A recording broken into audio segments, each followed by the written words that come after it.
Hello everyone. We hope you're doing well. We're doing great, and we truly appreciate your ongoing support. We'd like to briefly address some comments regarding our audiobook series. Rest assured, progress is ongoing. That said, your feedback is vital. If there's a novel you particularly enjoy and want to hear more of, please let us know in the comments. Each chapter requires a financial investment, so we can only continue series that receive strong audience interest. Although we retain core names and plot lines, we make significant editorial changes to enhance clarity, pacing, and immersion. These are not simple recitations. We work hard to deliver a polished, thoughtful listening experience. Without sufficient feedback or engagement, we may need to discontinue a series. So if you're enjoying something, don't stay silent. Your input truly matters. Note, our default audio speed is 3x. If that's too fast, let us know. We're happy to adjust it. Interested in early access to unreleased audiobooks? Visit our Patreon.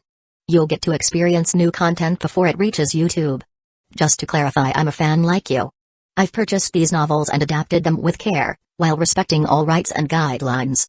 For updates, follow us on Facebook and Twitter, X. YouTube update: recently, YouTube flagged some of our content for including mature themes, realistic violence, and darker story elements. As a result, we've decided to stop uploading anything that violates YouTube's guidelines. If you'd like access to the full, uncut versions including the more intense or mature content, you can find them on our Patreon page, where we upload everything first. Available now on Patreon: Shattered Innocence transmigrated into a novel as an extra. Transmigrating over 10,000 years late, I was forced to become a mighty presence. I, the celestial dragon, rule the heavens through the double gate, reigning supreme in countless worlds with peace taming, Tower of God sequence strength, cultivation when you take things to the extreme. Naruto is an Uchiha with cyst. WTF, the centuries-old ancestor in our family take concubine again. Plus 18, Ichi, reincarnated in Bleach as a wizard. Thanks for listening and happy listening. Chapter 2, Reborn in Boston. Elliot had never faced great challenges. His life went on without major disruptions, a normal guy, with a comfortable routine, video games as his greatest passion, and a constant effort to be a good person. All of that changed the day the world ended. January 1, 2025, marked the beginning of the end. The Third World War erupted with unprecedented ferocity. The great powers, in a desperate display of hatred, unleashed as many nuclear bombs as possible, annihilating entire nations within hours. Elliot was in his small apartment, unaware of the impending disaster, until the sky lit up with a flash that announced death. As the world collapsed around him, he allowed himself a moment of reflection. Had he lived a good life? Yes, he thought. He had enjoyed his favorite video games, experienced a romantic relationship, and maintained a good relationship with his parents. He wasn't a hero or a villain, just an ordinary person who had accepted his place in the world. When the bomb fell, there was no time for fear. Everything vanished in a fraction of a second. The searing heat consumed his building, his city, his existence. His final thought was a list of gratitude: Cyberpunk 2077, GTA 4, Red Dead Redemption 2, Metal Gear, Death Stranding, and, of course, The Last of Us Part 1 and 2. Games that had accompanied him in his quiet life and now seemed like a comfort amid the end. Then, the void. Elliot felt his life fade away, his consciousness slipping. But not entirely. Why was he still thinking? Why was he aware? He had read theories about rebirth after death but had never taken them seriously. Now, trapped in infinite silence, he couldn't stop wondering if he was condemned to this eternal limbo. Then something impossible happened. He felt a pull, as if an invisible force were dragging him backward. First slowly, then with dizzying speed that defied all logic. The void around him turned into a whirlwind, and Elliot screamed, not out of fear but from the overwhelming sensation of being stripped of everything. Suddenly, the darkness disappeared.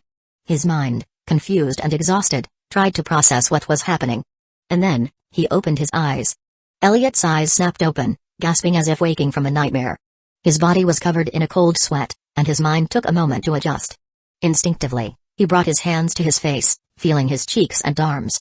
Everything seemed real, yet not quite. The memories of his previous life were there, vivid and recent, but they felt like fragments of a confusing dream. As his mind cleared, a growing sense of unease took hold. Something was very wrong. He sat up slowly, but in doing so, he bumped his head against something. "Damn it!" he muttered, rubbing his forehead. He looked around, blinking to adjust to the dim light, and realized he was in a bunk bed. This wasn't his old double bed, nor his tidy, familiar room. "What the hell?" he murmured, his gaze scanning the room. Though poorly lit, he could see the space was much smaller than his previous bedroom. It was completely disorganized, black military boots scattered randomly, blue uniforms hanging carelessly, and 2 old desks, each with an outdated laptop on top. Everything looked worn, aged by time, as if the place had been abandoned for years. None of it made sense. "What's going on?" he whispered, trying to calm his breathing, when a voice interrupted him. "Go back to sleep, man. We've got training with Lieutenant Stroud tomorrow," said someone from the top bunk. It was the voice of a young guy, muttering disdainfully before turning over and settling back to sleep. "Training? Lieutenant Stroud?" The words echoed in his head, completely out of place. He looked at the blue uniform hanging beside the bunk. With trembling hands, he grabbed it and examined it under the faint light. Though old and somewhat worn, it was still in decent condition. But what caught his attention was a detail on the chest, a badge with a single word stamped over the heart. Fedra.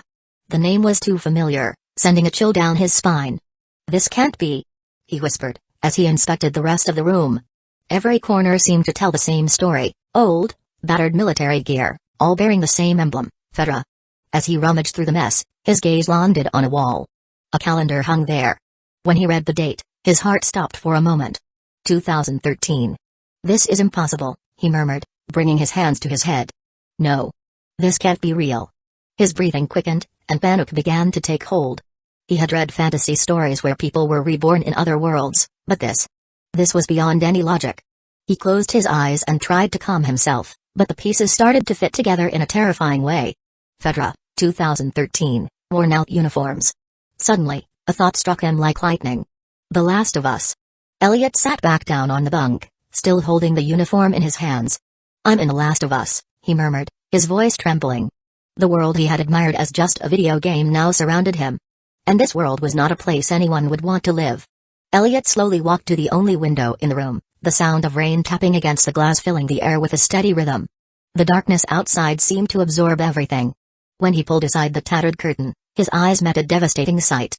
There, beyond the walls of the quarantine zone, lay the city of Boston. Or what was left of it. Collapsed buildings stood like skeletons in the dim light, silent monuments to a fallen civilization. There were no lights, no sounds of life, only shadows. The streets were littered with debris, and the echo of the wind carried an air of desolation. The only glow in the night came from the faint lights on Fedra's watchtowers around the quarantine zone.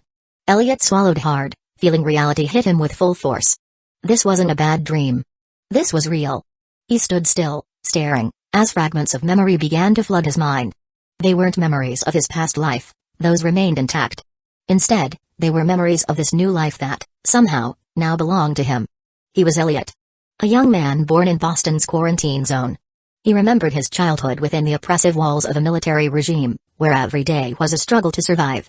At 16, Fedra had enrolled him in their educational program, one designed not to teach but to indoctrinate. Now, at 18, he had officially been recruited as a soldier. Not out of patriotism or loyalty, but out of necessity. A roof, a bed, and 3 meals a day.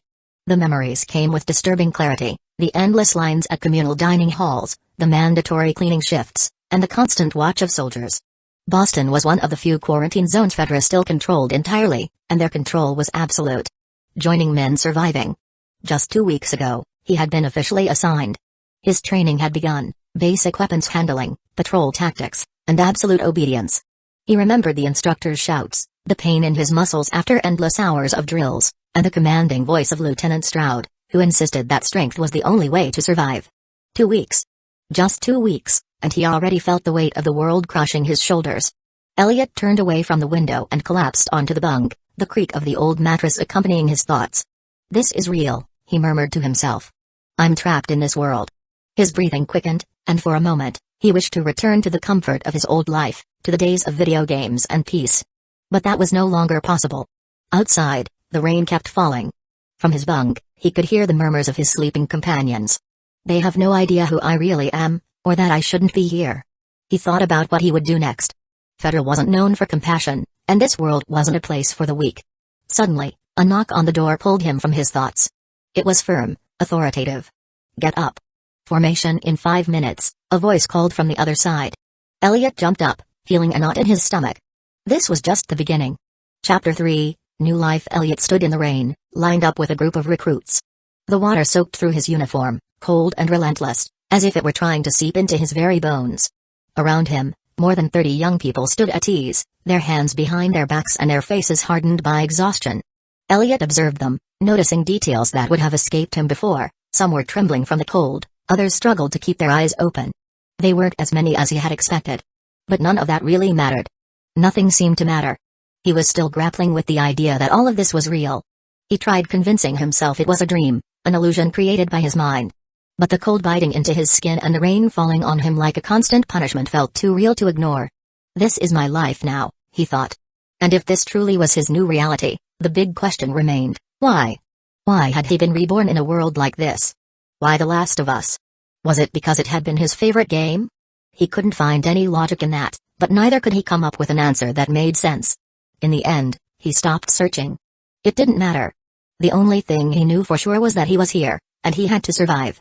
Though he wasn't tired, he could see that the other recruits were utterly drained. The shadows under their eyes and the way they pressed their lips together to keep from complaining said it all. Yet, they all held their posture firm, following orders like well-trained automatons. In front of the group stood 2 instructors, probably corporals. Both looked young, between 20 and 25 years old, but their faces told a different story, lines of weariness, scars that time hadn't erased, and a cold, compassionless gaze. Life here spared no one. Elliot tried not to think too much about them. He had never served in the military in his previous life.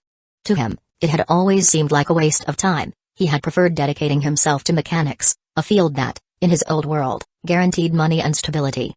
But here, there was no escape. Now he had to do something he had never wanted to do. The sound of firm footsteps on the wet asphalt pulled him from his thoughts. The entire formation tensed as a figure emerged from the darkness. It was a woman. Even in the rain, her presence was commanding.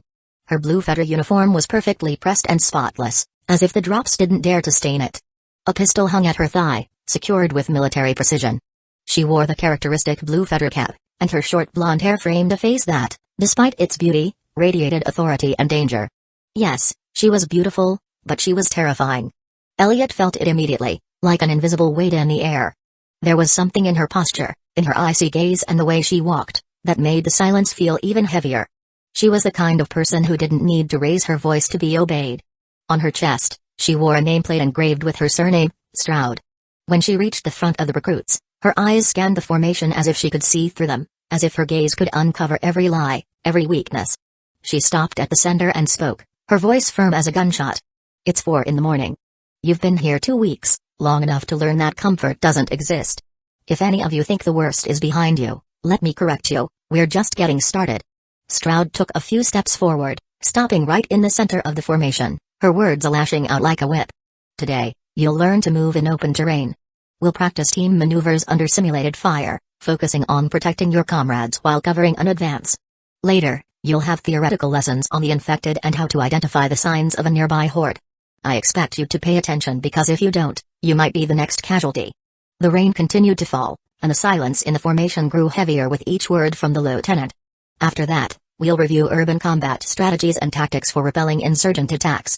The Fireflies are not an enemy you can underestimate. They are organized, intelligent, and ruthless. If you're not ready, I assure you they will show no mercy. Stroud's gaze swept over them again, stopping on each face as if she wanted to memorize their expressions. Today will be a long day, but that's what it means to be a Fedra soldier. Get ready because there's no room for mistakes. She turned sharply toward the corporals. Begin the perimeter march. 20 kilometers. No breaks. Then she looked back at the recruits. And remember, every step you take here could be the difference between life and death out there. The formation began to move, and Elliot felt the weight of her words fall on him like a slab. This wasn't just training. This was preparation for war. A war against a world that no longer belonged to humans. The morning passed like that. Elliot remained silent, focused on following orders as the training continued under the relentless rain. He didn't try to connect with his comrades. The intensity of the activities and the lack of time didn't allow it. Between marches, combat drills, and maneuvers, the only constant sound was Lieutenant Stroud's authoritative voice echoing across the field. That woman wasn't just dangerous, she was relentless. Elliot saw it firsthand when a recruit, too exhausted to continue, made the mistake of asking for a break. Stroud didn't yell, didn't make empty threats. She simply knocked him down with a single blow, and as the young man struggled to get up, she pinned him to the ground and forced him to repeat the movements under her supervision. Her message was clear, there was no place for weakness. Hours later, the training ended, at least for the moment, and the recruits were taken to the cafeteria. The place was spacious but austere, with metal tables lined up precisely and an oppressive atmosphere reinforced by armed soldiers guarding every corner with M4 rifles. The presence of the guards made it clear that even within the quarantine zone, control was absolute. Elliot sat at one of the tables with other recruits. His gaze dropped to the plate in front of him, surprised by what he saw: bread, eggs, bacon, and even a cup of hot coffee. Food that civilians in the quarantine zone wouldn't see in months. It was a feast compared to the bland rations he'd received over the past 2 weeks. "Eat it all, you damn bastards." Stroud's voice rang out from the front of the cafeteria. Her tone wasn't one of someone losing patience but of someone used to being heard. It wasn't a yell, it was an order. Food is scarce in these desperate times, and Fedra hands it to you so you can become strong, capable soldiers. If you waste a single bite, I'll make you wish you'd never been born. Elliot lowered his head, trying not to draw attention, and began eating. The smell of bacon and coffee filled the air, a fragrance that would have been ordinary in another life but here felt like an excessive luxury. He took a sip of coffee, feeling the warmth burn his throat, but he didn't care. It was the best thing he'd tasted in weeks. "Damn, this is good," commented the boy sitting next to him. It was Lawrence, his bunkmate, a young man with dark hair and an ever-curious expression. Elliot looked up and saw him enjoying his breakfast as if it were a royal banquet. "I've never had bacon before," Lawrence said between bites. "My mom always said it was delicious, but I never thought it would be this good." Elliot smiled slightly at the comment. "It's the best damn thing in the world," he replied before taking another sip of coffee. Despite the circumstances, the moment felt oddly comforting. "Do you think this is part of the training?" Lawrence asked, gesturing to his half-empty plate. "What do you mean?" Elliot responded, cutting a piece of egg with the bread. "I don't know. Like some kind of reward. Something to keep us going through all that crap out there." Lawrence gestured toward the window, where the rain continued to batter the glass. Elliot thought about it for a moment. Was it a reward or just a way to keep them functioning? It was hard to say. Here, everything seemed to have a purpose, even the good things. "Probably," he finally said, shrugging. "But honestly, I don't care. This is better than anything I've eaten since I got here." Lawrence nodded and returned to his breakfast. Around them, the other recruits ate in silence, some with vacant stares, others clearly exhausted. The atmosphere was tense, but the food offered a brief respite, a moment of normalcy amid the chaos. As he finished his coffee, Elliot noticed the guards moving around the room, watching every corner. A voice in his head reminded him that this wasn't just a cafeteria, it was another battlefield where any mistake could be punished. When everyone was finished, Stroud stood and scanned the cafeteria with her icy gaze. "Enjoy this moment," she said, her tone strong and direct. "Because it's the last breather you'll get today. From now on, I want you ready for a day that will make this morning feel like a walk in the park." The silence in the room became almost tangible. The recruits exchanged nervous glances, but no one dared to speak. Stroud's smile barely flickered, a smile that held no kindness. "I'll see you in 10 minutes on the training field," she ordered before leaving behind an oppressive air that seemed to swallow any trace of comfort. Elliot took a deep breath, closing his eyes for a moment. This was just the beginning. Chapter 4, Learn to Kill an Infected. The formation was impeccable under the sky still clouded by the storm that had raged all night. The recruits, exhausted after hours of training, stood in a resting position, hands behind their backs and eyes fixed straight ahead. In front of them, Lieutenant Stroud walked slowly, her gaze fixed on each face as if searching for any sign of weakness.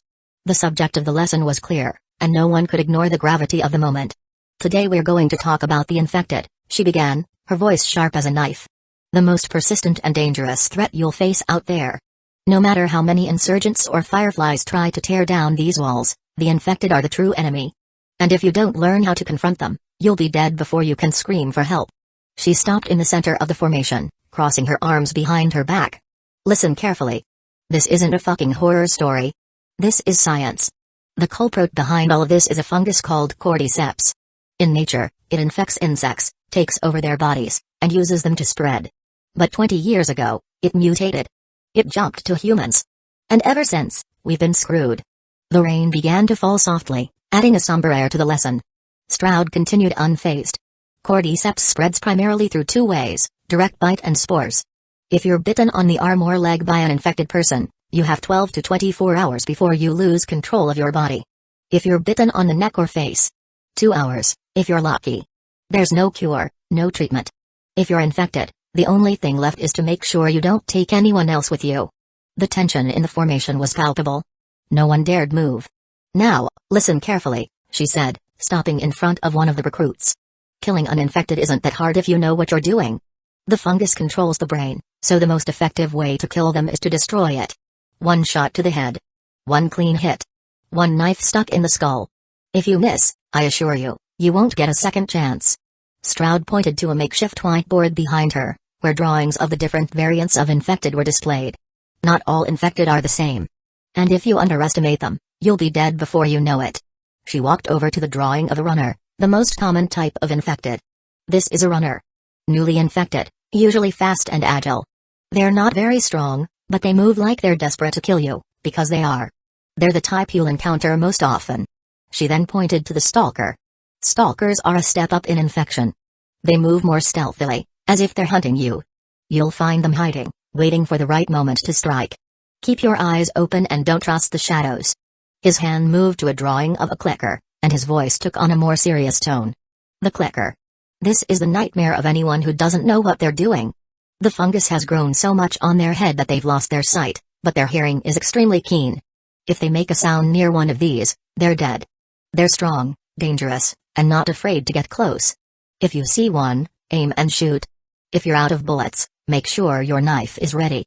Finally, he came to the drawing of a bloater, a grotesque, hulking monster. This bastard is a bloat. If you're unlucky enough to encounter one, pray. They're slow, yes, but incredibly strong and resilient. Plus, they shoot out spores that can infect you if you inhale them.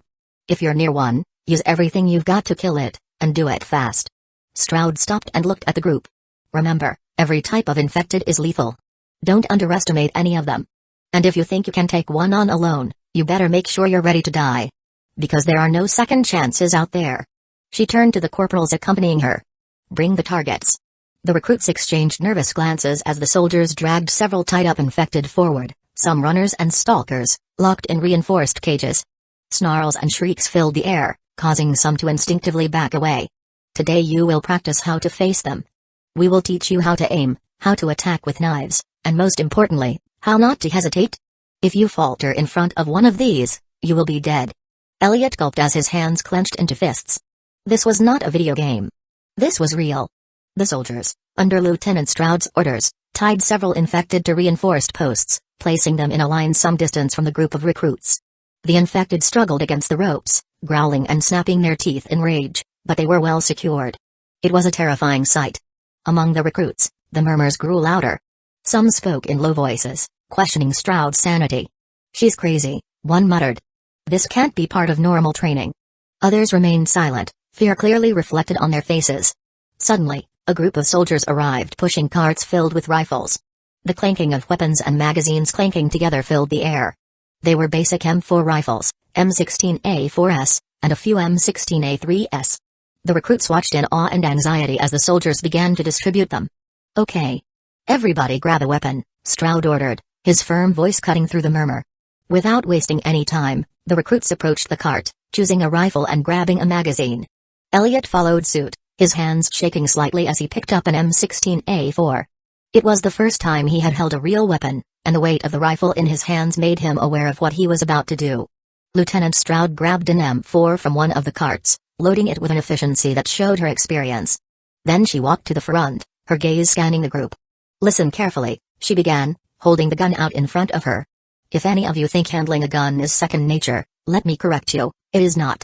You will learn the basics here, and you will learn how to do it right. Because out there, if you make a mistake, you will be dead. Stroud held the rifle in both hands, turning it slightly so everyone could see. This is a rifle. It is your survival tool. If you learn to use it properly, you can stay alive. If not, you will be fodder for the infected. She pointed to the body of the gun as she spoke.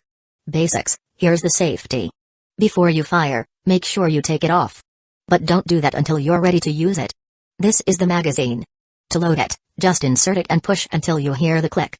Then pull the charging handle back and release. That arms the rifle. He paused, looking at the recruits to make sure they were paying attention. Then he raised the gun, placing it against his shoulder. Now, aim. Hold the gun steady, resting against your shoulder. Don't pull the trigger like it's some tool, squeeze it gently, as if you have full control of the shot.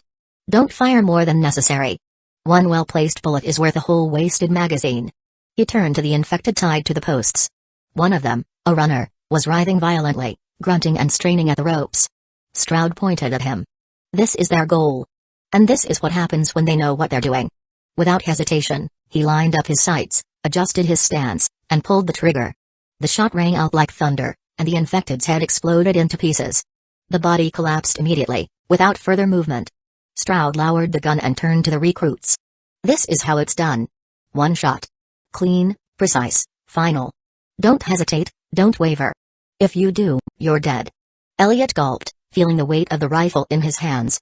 This wasn't just any training. This was learning to survive. Now, Stroud continued, pointing at the remaining infected. Each of you is going to practice. I don't want to see you empty an entire clip like idiots. One shot, one infected dead. That's the rule. And if someone misses, well, you better not miss. The group began to move, each recruit taking his position in front of a target. Elliot took a deep breath, trying to calm his nerves. This was real. And now, there was no room for error. One by one, the recruits faced the bound infected, under the watchful and stern gaze of Lieutenant Stroud. Some managed to get their shots off, but missed, hitting the torso or missing entirely. Each mistake was followed by a torrent of insults and humiliation from the lieutenant. What the fuck was that? Do you think the infected are going to stop because you shoot them in the chest? Aim for the head, you useless people. Those bullets are a luxury you don't deserve to waste. Stroud bellowed, her voice laden with contempt. The murmurs and nervous glances between the recruits increased with each miss. Some began to tremble, fearing they would be next. The weight of expectation and the brutality of training was almost unbearable. Finally, it was Elliot's turn. His name was called coldly, and he felt the gazes of his fellow officers and the lieutenant fixate on him. His heart was pounding, and his hands were sweating as he held the M16A4. But despite his nerves, something inside him ignited. He wanted to do it right. Elliot took a deep breath, remembering every step Stroud had shown before. He held the gun firmly, resting it against his shoulder, and flicked the safety off.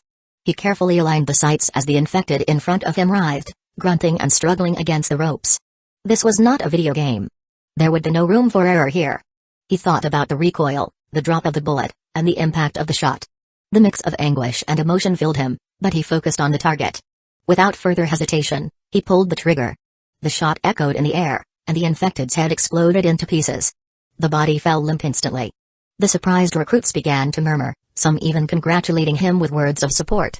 Nice shot, Torres. That was amazing. Stroud, watching him closely, raised an eyebrow. She was impressed, but not satisfied. Kill another one, soldier, she ordered in a cold, firm voice. Elliot nodded, saying nothing, and readied his weapon again. He took a deep breath, repeating the same movements with precision. He aligned the sights, this time on another infected who was thrashing violently against the ropes. He pulled the trigger again. The shot was as accurate as the first. The bullet pierced the infected skull, and the body fell dead instantly. A momentary silence fell over the group. Some of the recruits gaped at him, while Stroud crossed his arms, his expression hard to read. Finally, he spoke. Looks like you're not all pieces of shit after all, he said, looking at Elliot. His tone was still harsh, but there was a hint of recognition in his words. Very well, Torres. But don't let this make you think you're special. He turned to the rest of the recruits. The rest of you should be taking notes. This is how it's done. No hesitation, no failure. Elliot gulped, but couldn't help but feel a spark of pride. Stroud's gaze was still cold, but there was something else now, respect, even if it was minimal. This isn't over yet, Stroud added, turning his attention back to everyone. I want to see every single one of you shoot until you hit. I don't care how many infected we have to bring in. You'll learn to kill today or you'll die out there. The training continued, but Elliot knew something had changed. He had taken a step forward. In a world where every day was a fight for survival, every small victory counted. Chapter 5, Do It With Your Hands. The target practice continued for another hour under the strict supervision of Lieutenant Stroud. Shots rang through the air as the recruits tried to hit the infected writhing in their restraints. For Stroud, moving targets were essential. There was nothing more effective than preparing them for the reality they would face out there. But now, the hardest part, and, for Stroud, the most interesting, was about to begin. Very well, he said loudly, his voice echoing through the recruits' murmurs. Everyone, put your weapons back. That's enough with the bullets for today. One by one, the recruits began to unload their rifles. They removed the magazines, removed the bullets from the chamber, and left the weapons in their assigned carts. They were not professionals, and for some it was a slow, clumsy process. However, they all complied with the order, albeit with obvious nervousness. When the last rifle was secured, Stroud turned to a group of soldiers waiting nearby. "Bring the melee weapons," he ordered in an authoritative tone that left no room for questions. Within minutes, soldiers arrived pushing carts filled with makeshift weapons, knives, machetes, metal bats, and even tools like screwdrivers and wrenches. The recruits exchanged uneasy glances as they surveyed the collection of lethal implements. Stroud walked over to the carts and picked up a machete, holding it out in front of them. His gaze was serious, almost contemptuous. "Listen carefully," he began, walking slowly in front of the formation. "Anything you have on hand can be turned into a weapon. A tool, a piece of metal, even a damn rock if necessary. The difference between living or dying can depend on how quickly you learn to use it." He set the machete on the cart and continued. "Bullets aren't infinite. So if you're lucky enough to be armed, waste your bullets on the enemies who deserve it, insurgents, fireflies, anyone who tries to take you down. But for the infected, sometimes they'll have no choice but to do it with their hands." The air grew heavy as Stroud motioned, and more soldiers appeared, pushing reinforced cages. This time, there were even more infected than before. The clickers, runners, and stalkers were gagged with metal muzzles, preventing them from biting, but not from growling, snapping, and writhing violently. The group instinctively backed away. Even for those who had already fired at them, having them so close and hearing those terrifying sounds was something else. Elliot felt a chill run down his spine at the sight of a clicker. The infected's head was completely deformed by the fungus, which had grown to cover the entire skull. Their distinctive sound echoed in the air, a mix of clicks and growls that seemed to come straight from a nightmare. Stroud stopped in front of the cages, pointing at the infected one by one. "These are your enemies. It doesn't matter if you're terrified, or if you're shaking, or if you think you can't do it. Because if you don't learn to kill them, they will kill you. Period." Elliot gulped, feeling his heart pounding. The closeness of the infected made his skin crawl. This wasn't like shooting them from afar. This was personal. This was real. Stroud grabbed a knife from the cart and turned to the recruits.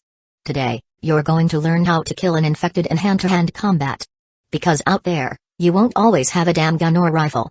And when you do, you better know how to use what you have in your hands." She turned to one of the bound infected, a runner who was thrashing furiously against his restraints. With precise movements, Stroud moved in and pinned him down, driving the knife straight into his skull with one well-aimed blow. The infected stopped moving instantly. "That's what I want to see," she said, pulling the knife back and turning to the recruits. Her voice was cold, almost indifferent. "One clean move. No hesitation. No mistakes. Because if you hesitate, you'll be dead before you can breathe." The lieutenant pointed to the cages. "Each of you is going to face an infected. And I want you to kill it with the weapon of your choice. It's time to prove that you're not a bunch of useless people." The murmurs began again, but this time they were filled with fear and anxiety. Elliot felt his hands sweat as he looked at the tools in front of him. His gaze shifted to a clicker, which looked more monster than human. The thought of facing one of those things hand-to-hand made his stomach turn. "What are you waiting for?" Stroud shouted, breaking the silence. "Pick a weapon and get ready. There's no time for hesitation out there. And here, neither." Elliot took a deep breath. This was the next step. And there was no turning back. Elliot, like his comrades, chose a melee weapon. He settled on a combat knife, lightweight and versatile, which he felt most confident with. He gripped the handle tightly, trying to ignore the sweat that ran down his palms. This was no game. One by one, the recruits faced the infected under Stroud's watchful eye. Many managed to dispatch them with well-aimed blows, earning the lieutenant's approval, though her face rarely showed satisfaction. Others failed, paralyzed by fear, or were beaten by the gagged infected when they made mistakes. Not everyone was ready for the brutality of hand-to-hand combat. However, Elliot noticed something strange. No one was stepping forward to confront the clicker. Its mere presence was enough to terrify the group. The monster was writhing violently in place, its distinctive clicking sound echoing through the air as a reminder of its danger. Stroud, with his usual coolness, broke the silence. "What's wrong? Is everyone afraid of a blind man with fungus on his head?" His gaze swept over the recruits, until it stopped on Elliot. "Starmen. Towers." Elliot looked up, and his heart seemed to stop when Stroud pointed at him. "You're the one I have the most hope for. Take out that clicker," he ordered, his tone making it clear he wouldn't take no for an answer. Elliot swallowed, feeling a lump form in his throat. He didn't want to. But something inside him, perhaps pride, perhaps fear of looking like a coward, compelled him to move forward. He nodded, raising his knife and heading toward the clicker. The infected, tied to his post, began to thrash even more as he sensed Elliot's presence. Despite having no eyes, his hearing was incredibly acute. Every step Elliot took seemed to ignite his fury, and the infected strained against his bonds, growling and snapping relentlessly. When Elliot was close enough, a chill ran down his spine. The clicker was looking at him, though he couldn't see him. Its muzzled mouth tried to bite, and its movements were erratic, desperate to break free. Elliot took a deep breath, adjusting his stance and preparing to attack. I can do it. It's just a clean move. Like Stroud said, he thought, trying to calm himself down. Make it quick, Taurus. Stroud insisted from a distance. But before he could act, the clicker went completely mad. He began to violently pull at the ropes holding him, slamming his body against the post and thrashing around like a rabid animal. And then the worst happened. One of the restraints snapped, leaving the infected with much greater mobility. Rooks! Stroud shouted, his voice echoing with urgency. The clicker, partially freed, lunged at Elliot with terrifying swiftness. Elliot backed away, stumbling and falling backwards to the ground. His knife slipped from his hand, landing a few feet away. The infected was almost upon him, pulling at the post still holding him. Elliot felt panic seize him as he desperately searched for something to defend himself with. But before the clicker could reach him, he remembered Stroud's words, do not falter. If you do, you will be dead. Gathering all the courage he had left, Elliot rolled to the side, just as the clicker lunged toward where he had been. He quickly scrambled to his feet and ran for his knife, raising it in both hands. He couldn't afford to miss. The clicker turned toward him, guided by the sound of his movements, and charged again. This time, Elliot stood his ground.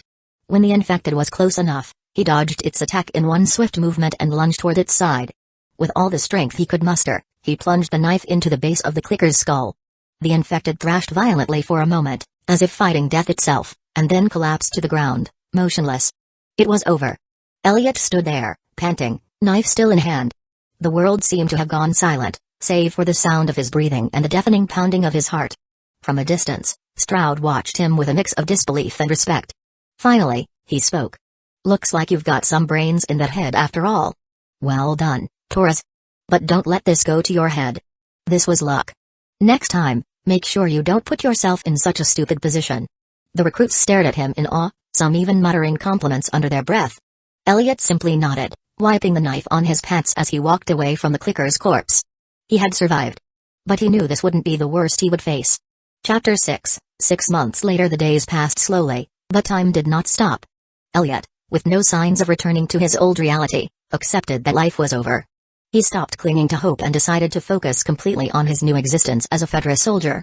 Every day began the same, the deafening sound of a siren at 6 a.m., marking the start of training. Nothing new. No rest. Just routine. Over time, Elliot began to adjust. He grew closer to his roommate, Lawrence, who, despite being a rookie like him, seemed to have an optimistic outlook on life within Fedra. The relationship between the two blossomed, and Lawrence became something of a friend, someone he could exchange jokes with amidst the tension. In training, Elliot began to stand out. He was no longer just another recruit. Every time he faced a challenge, he exceeded expectations. He didn't understand why. Perhaps it was the survival instinct, the desire to avoid a fate worse than death, or maybe there was something else inside him that he still couldn't understand. Whatever it was, his performance caught everyone's attention, especially Lieutenant Stroud, who soon named him her star child. His physique improved dramatically. His muscles were marked by months of constant exercise, his combat techniques became refined, and his ability to work as a team made him a natural leader among his peers. In addition, he began to learn more about the structure and operations of the Boston quarantine zone, something that intrigued and, at the same time, unsettled him. However, while his performance flourished, the reality of Fedra began to reveal its darker face. Civilians in the quarantine zone were not treated with the same respect as soldiers. Every time they were taken out of the barracks to practice in urban areas simulating insurgent attacks, Elliot witnessed firsthand the cruelty of the regime. Public executions, starvation, and desperation were the order of the day for the civilians. Rations were meager and controls were oppressive. You could enter Boston, but leaving was impossible. Elliot watched with critical eyes as the civilians lived under the iron fist of Fedra, and the idea that he was helping to maintain that system began to eat away at his mind. For the first time, he began to question his place there. Despite his doubts, the training continued without respite. The months passed, and Elliot noticed how the intensity increased. Lieutenant Stroud prepared them for the worst, as if at any moment the world would collapse even more. The weeks became harder, and although Elliot was pleased with his growth, the atmosphere around him began to deteriorate. Not all the recruits withstood the pressure. Some deserted, risking their lives to escape Fedra. Others, consumed by desperation, made more definitive decisions. Elliot watched as fellow soldiers he had trained side by side broke under the weight of reality. Lawrence, on the other hand, changed completely. His loyalty to Fedra became almost fanatical, a transformation Elliot could not understand. 6 months later, the end of training was near. What was originally designed as a 1-year program had been accelerated due to a lack of soldiers and the increasing number of desertions. Elliot found himself caught between two worlds, one where his skill and dedication made him the ideal model of a soldier, and another where the shadows of Fedra reminded him that the line between hero and villain was too thin. Despite everything, Elliot continued to live day by day. He did not know what the future held, but it was clear to him that, in this world, the only constant was the fight to survive. And he had no intention of giving up. Lawrence and Elliot were lying on a high balcony of an abandoned building, covered in weeds and moss that had taken over the walls over time. It was a temporary refuge outside the quarantine zone, a place safe enough to stay alert and observe the surroundings without being detected. Elliot held an old cassette player in one hand, from which a raspy Limp Bizkit bass was playing at a barely audible volume. Resting on the floor next to him was his Mk-12 rifle, equipped with a large silencer and a telescopic sight that seemed designed for absolute precision. His aim had become so lethal that he was now assigned as a marksman, a position few reached. Beside him, Lawrence was lying with the same nonchalance that always characterized him. In his hands he held a PSP, his fingers moving quickly over the buttons as a dim screen illuminated his face. On his legs rested an MP5 with a silencer, ready to be used at any moment. "Seriously, where did you get that shit?" Elliot asked, breaking the silence as he bobbed his head to the beat of the music. "The PSP?" Lawrence replied without looking away from the console. "Some idiot they executed had it in his room. It was 2 weeks ago, when we searched that building and took out several infected people." His tone was nonchalant, almost as if he were talking about a find in a store and not the brutal eviction they had both witnessed. Elliot didn't answer right away. His eye had lined up with the scope, and through it he was watching something moving. Infected. In the distance, a group of runners moved erratically down the shattered street. Among them, the most imposing and terrifying figure, a clicker. "Hey," Elliot said, keeping his cool as he adjusted the focus of his scope. "We have targets." Lawrence looked up from the PSP, set the console aside, and grabbed his MP5. He got into position, aiming down the street. "How many?" he asked as he adjusted the silencer. "More than we normally see," Elliot replied. "There are at least a dozen." Lawrence watched carefully through his visor. The infected moved in a disorganized fashion, but they all seemed to follow a strange pattern, as if they were after something. "That's odd," he commented with a frown.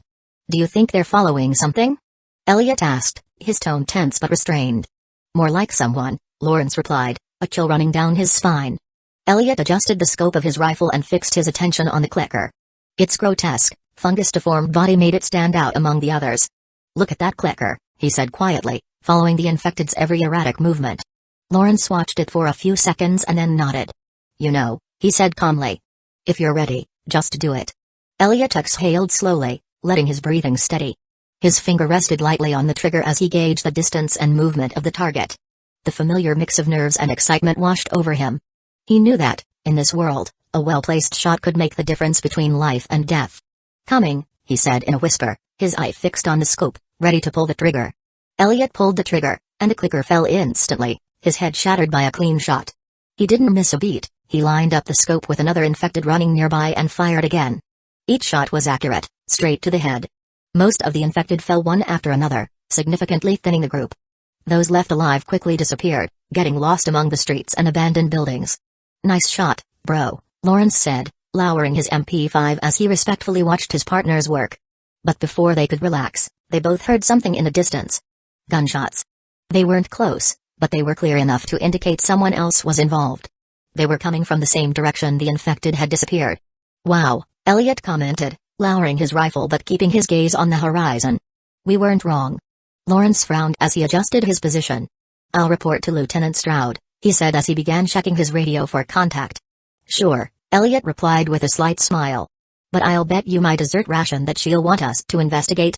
Lawrence arched an eyebrow, amused by the bet. "Like that?" he replied with a half-smile. "Deal." Elliot chuckled as he peered through the scope again, making sure there were no more surprises. Deep down, they both knew Stroud's response would be predictable: investigate. Lawrence reached for the radio on his tactical vest and pressed the transmit button. His voice came out clear and controlled, with a professional tone learned over months of training. Hawk 2 to Mother Hawk, over, he reported, keeping his eyes on the street as he waited for a reply. A few seconds of static filled the air before Lieutenant Stroud's firm, authoritative voice came through the channel. This is Mother Hawk, I'm picking you up loud and clear. Hawk 2, over. Infected group sighted heading towards Sector 3. Gunfire heard in same area. Requesting instructions, over, Lawrence reported calmly, his words measured and direct. There was a brief pause. The static returned, followed by Stroud's voice, which now carried a more serious tone. Hawk 2, we've confirmed recent Firefly activity in the area. They're believed to be infiltrating more personnel in the vicinity of the quarantine zone. Proceed to investigate Sector 3, but keep a low profile. Maximum caution. Over and out. Lawrence dropped the radio and turned to Elliot with a triumphant smirk. You owe me a dessert, he said with satisfaction, adjusting his MP5 and preparing to move. Elliot snorted, shaking his head as he checked his rifle.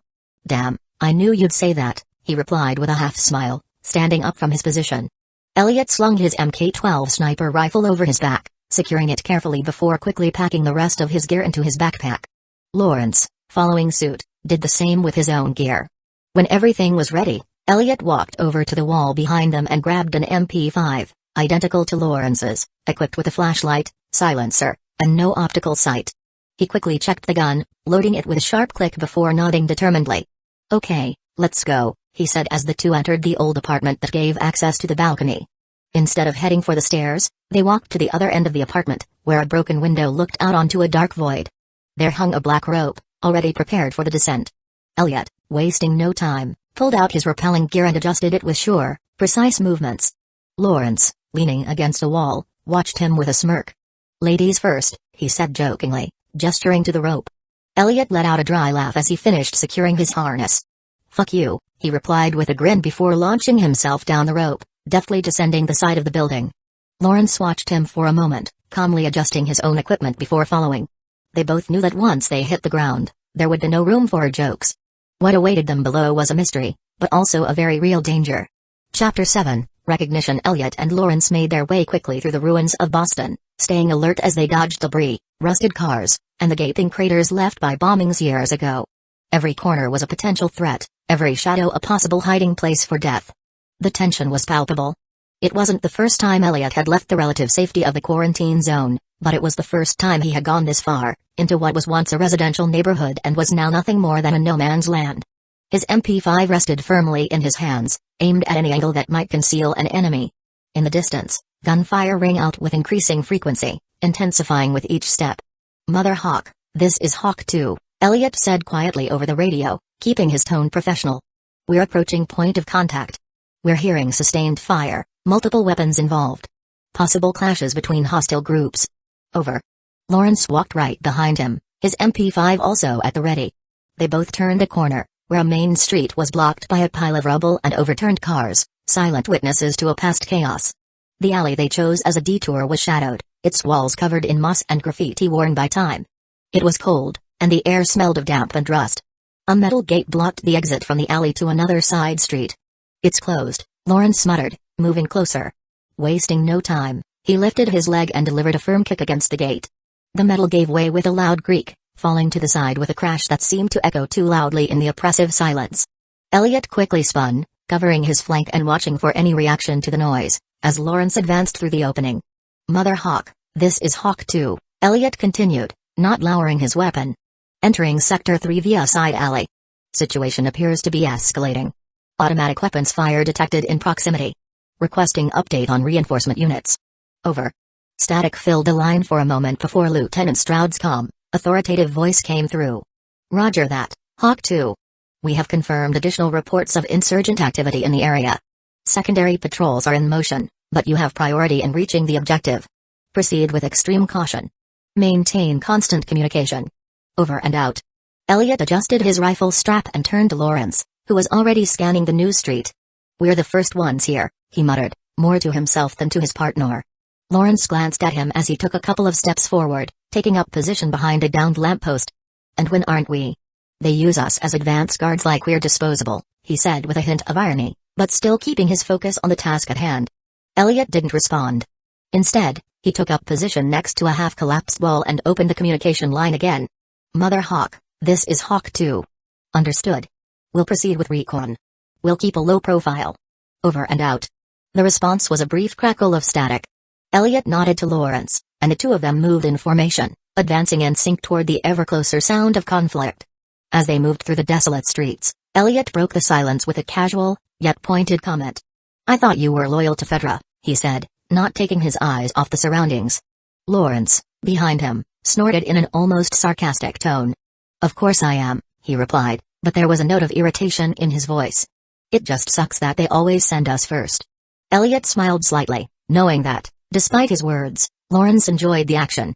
It was something he had learned to read in his partner. The constant complaining was just a way of hiding his taste for danger. The two continued to advance in silence, but the landscape began to change. Bodies of infected scattered on the ground littered the streets. Some were completely torn apart, with trails of dried blood painting the asphalt like grotesque mosaics. "Bingo," Lawrence muttered, stopping to inspect a fresh corpse. "We're close." Elliot nodded, holding up his hand for his partner to carefully move forward. The path led them towards a nearly destroyed bridge, its beams corroded by time and neglect. It was a dangerous place, but the gunfire they had been following suddenly ceased, leaving an eerie silence echoing in their ears. "They're close," Lawrence whispered. His tone had changed, he was focused now. They both knew that, at this point, the chances of encountering hostiles were high. The bridge was split in two, with a large semi-trailer truck leaning dangerously to one side. The cab of the vehicle seemed to be clinging to the edge out of sheer stubbornness, and a rusty container hung precariously, forming a makeshift path to the other side. Elliot took a deep breath, adjusting the grip on his MP5. He glanced back at Lawrence, who gave him a curt nod. Without further ado, Elliot moved forward first, carefully climbing onto the hood of the truck. The metal creaked under his weight, a sound that made Elliot's stomach clench. For a moment, he imagined the truck giving way, dragging him into the abyss. But he kept his cool, placing one foot in front of the other until he reached the container. The container, more stable than the truck, was narrow and slippery from the accumulated moisture. Elliot moved quickly, his boots clicking against the metal as he kept his eyes fixed on the opposite end. When he reached the edge, he paused for a moment to calculate his jump. Ahead of him, a wrecked taxi rested on the broken road, just within reach if his calculations were correct. Elliot took a deep breath and took a run. His boots lifted off the dumpster, and for an instant he felt the emptiness beneath him. His body landed hard on the roof of the taxi, the impact echoing as his MP5 shook in his hands. He stayed low, scanning the surroundings quickly. Lawrence, from the dumpster, watched the scene. "Everything okay?" he murmured, his voice low but tense. Elliot raised his hand in approval before moving to the side of the taxi, taking cover as he waited for Lawrence to reach him. When Lawrence landed, they both moved with calculated precision, advancing in perfect synchronization. Their bodies clung to any available cover, half-ruined walls, abandoned vehicles, and piles of rubble. Every movement was careful, every glance a detailed analysis of the terrain. But as they moved forward, something changed. There were no more infected bodies strewn across the streets. The carnage had abruptly stopped, as if the monsters had been wiped from the scene by an even greater force.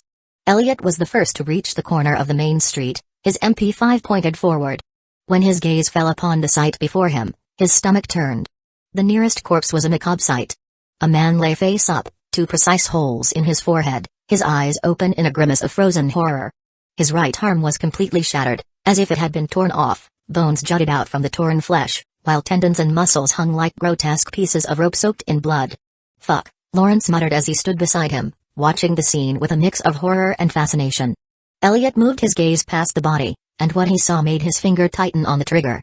There were more bodies, at least 5, strewn across the street like broken dolls.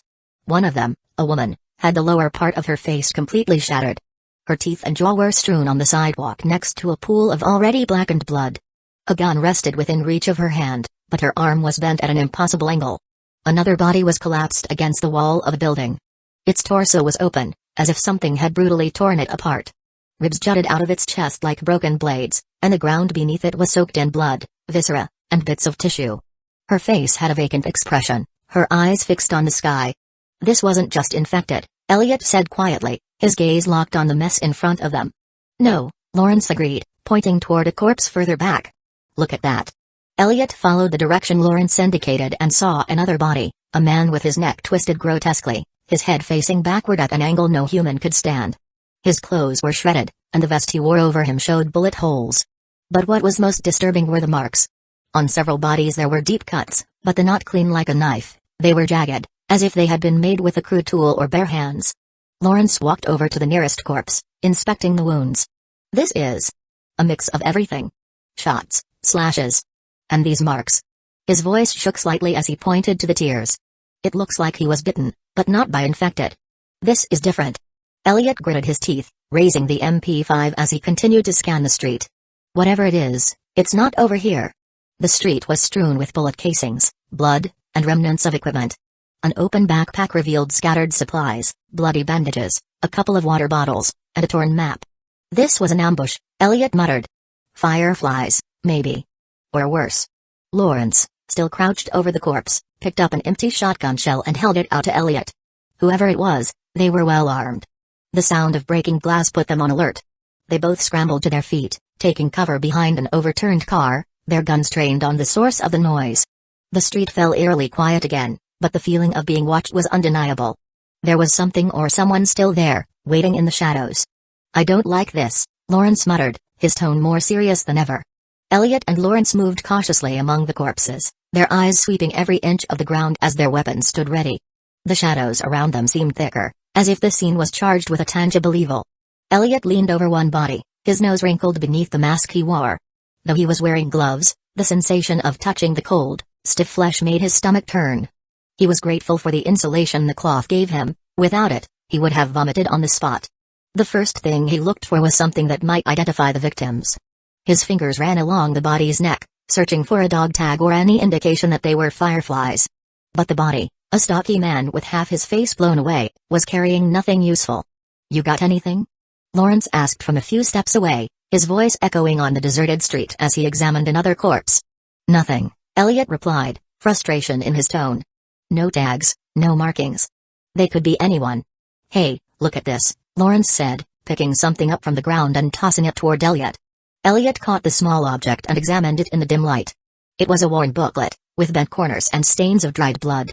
He recognized the format immediately, a citizen's ID from the quarantine zone. He opened the booklet and found a woman's name. The photograph showed a young, smiling face. Elliot looked down at the corpse Lawrence had checked out, the woman with a smashed face. It's yours, he muttered, throwing the little book to the ground in contempt. Smugglers or some shit like that. Yeah, motherfuckers, Lawrence agreed, rummaging through another corpse. His movements were quick and efficient, collecting guns, ammo, and anything that might be useful. Elliot moved to another body when a sound cut through the air. A gunshot. Lawrence's scream paralyzed him. Ah, shit. Elliot turned to his partner just in time to see him stagger and fall to the ground, a hand clutching his bleeding leg. Ambush. Elliot screamed, his eyes frantically searching for the shooter as gunfire began to rain down on them. Bullets whizzed by, impacting the pavement and debris around them. Instinct took over. Elliot raised his MP5 and aimed in the direction of the gunfire, but saw nothing. The enemy was hidden, moving in the shadows. He fired toward where he thought he saw a flash, but had no way to confirm if he had hit his target. Another shot rang out, and this time a bullet passed dangerously close to his shoulder, drawing a curse from him. He didn't care. His priority was Lawrence. Elliot ran towards his partner, dodging bullets as they tore up the asphalt and sent chunks of concrete flying. He lunged at Lawrence, grabbing his vest with both hands. Hold on, I got you. He growled as he began dragging him to nearby cover, ignoring the weight of his partner and the fire surrounding them. But he wasn't fast enough. Another shot hit Lawrence's opposite leg, drawing a piercing scream from him. Blood poured from the wound as Lawrence gritted his teeth, his face contorted in pain. Fucking bastards. Elliot screamed as he pulled with all his might, his body tensing from the effort. They eventually made it behind an overturned car, where they both took cover as enemy fire continued to pound their position. Elliot was breathing heavily, his heart hammering in his chest as he quickly assessed the situation. He looked at Lawrence, who was trying to stem the bleeding on his leg with shaking hands. Easy, Elliot said, his voice steady even though he felt the panic rising inside him. I'll get you out of here. There are too many of them. Lawrence gasped, gritting his teeth as the pain racked him. Elliot nodded, loading a fresh clip into his MP5. He had no clear plan, but he knew one thing, he wouldn't let his partner die here. Let them come, he muttered to himself, ready to face the hell that was coming. Chapter 8, Waiting for Reinforcements. Fuck. Lawrence screamed, his voice thick with pain as his hands desperately pressed against the wounds on his legs. Blood gushed out, soaking his uniform and forming dark pools that mixed with the dust and debris. Elliot, his heart pounding in his chest like a drum, knelt beside him. The sound of gunshots echoed in the air, But at that moment, the entire world seemed to shrink to the horror of his partner's injuries. Shit, shit, shit. Elliot muttered under his breath as he quickly inspected Lawrence's legs. The bullet holes were deep, one going through his right thigh and another just below his left knee. Blood kept flowing, staining everything it touched. Easy, Lawrence. I'm going to get you out of this, Elliot said, though he wasn't sure who he was trying to convince more, his partner or himself. With shaking hands, Elliot ripped out the emergency kit he carried in his vest. He had barely the basics, but it would have to do. He pulled out a tourniquet and leaned over Lawrence. This is going to hurt, he said, though he knew it was a useless warning. Just do it, damn it. Lawrence growled, his face contorted in pain. Elliot slid the tourniquet up the right leg, positioning it as high as possible to cut off the blood flow. In a quick, clumsy motion, he began to squeeze. Lawrence let out a piercing scream as the device tightened, squeezing his flesh to the limit. Hold on. Elliot screamed, squeezing hard until the blood flow in the leg slowed. One done. He turned to the other leg, where the bullet had pierced just below the knee. Blood gushed out at rapid, frightening intervals, like an hourglass emptying too quickly. Elliot couldn't use a tourniquet that low, so he opted for the next thing he could think of. He ripped open Lawrence's uniform with his knife, exposing torn flesh. He pulled a pack of gauze from the medkit and, without a second thought, pressed it directly against the wound. Blood soaked into the gauze almost immediately, and Elliot used all his strength to hold it in place as he searched for duct tape. Grit your teeth, bro. He said, as he wrapped the leg in a makeshift bandage, using strips of his own torn shirt to secure the pressure. Lawrence screamed, his face red with effort as his body shook with each wave of pain.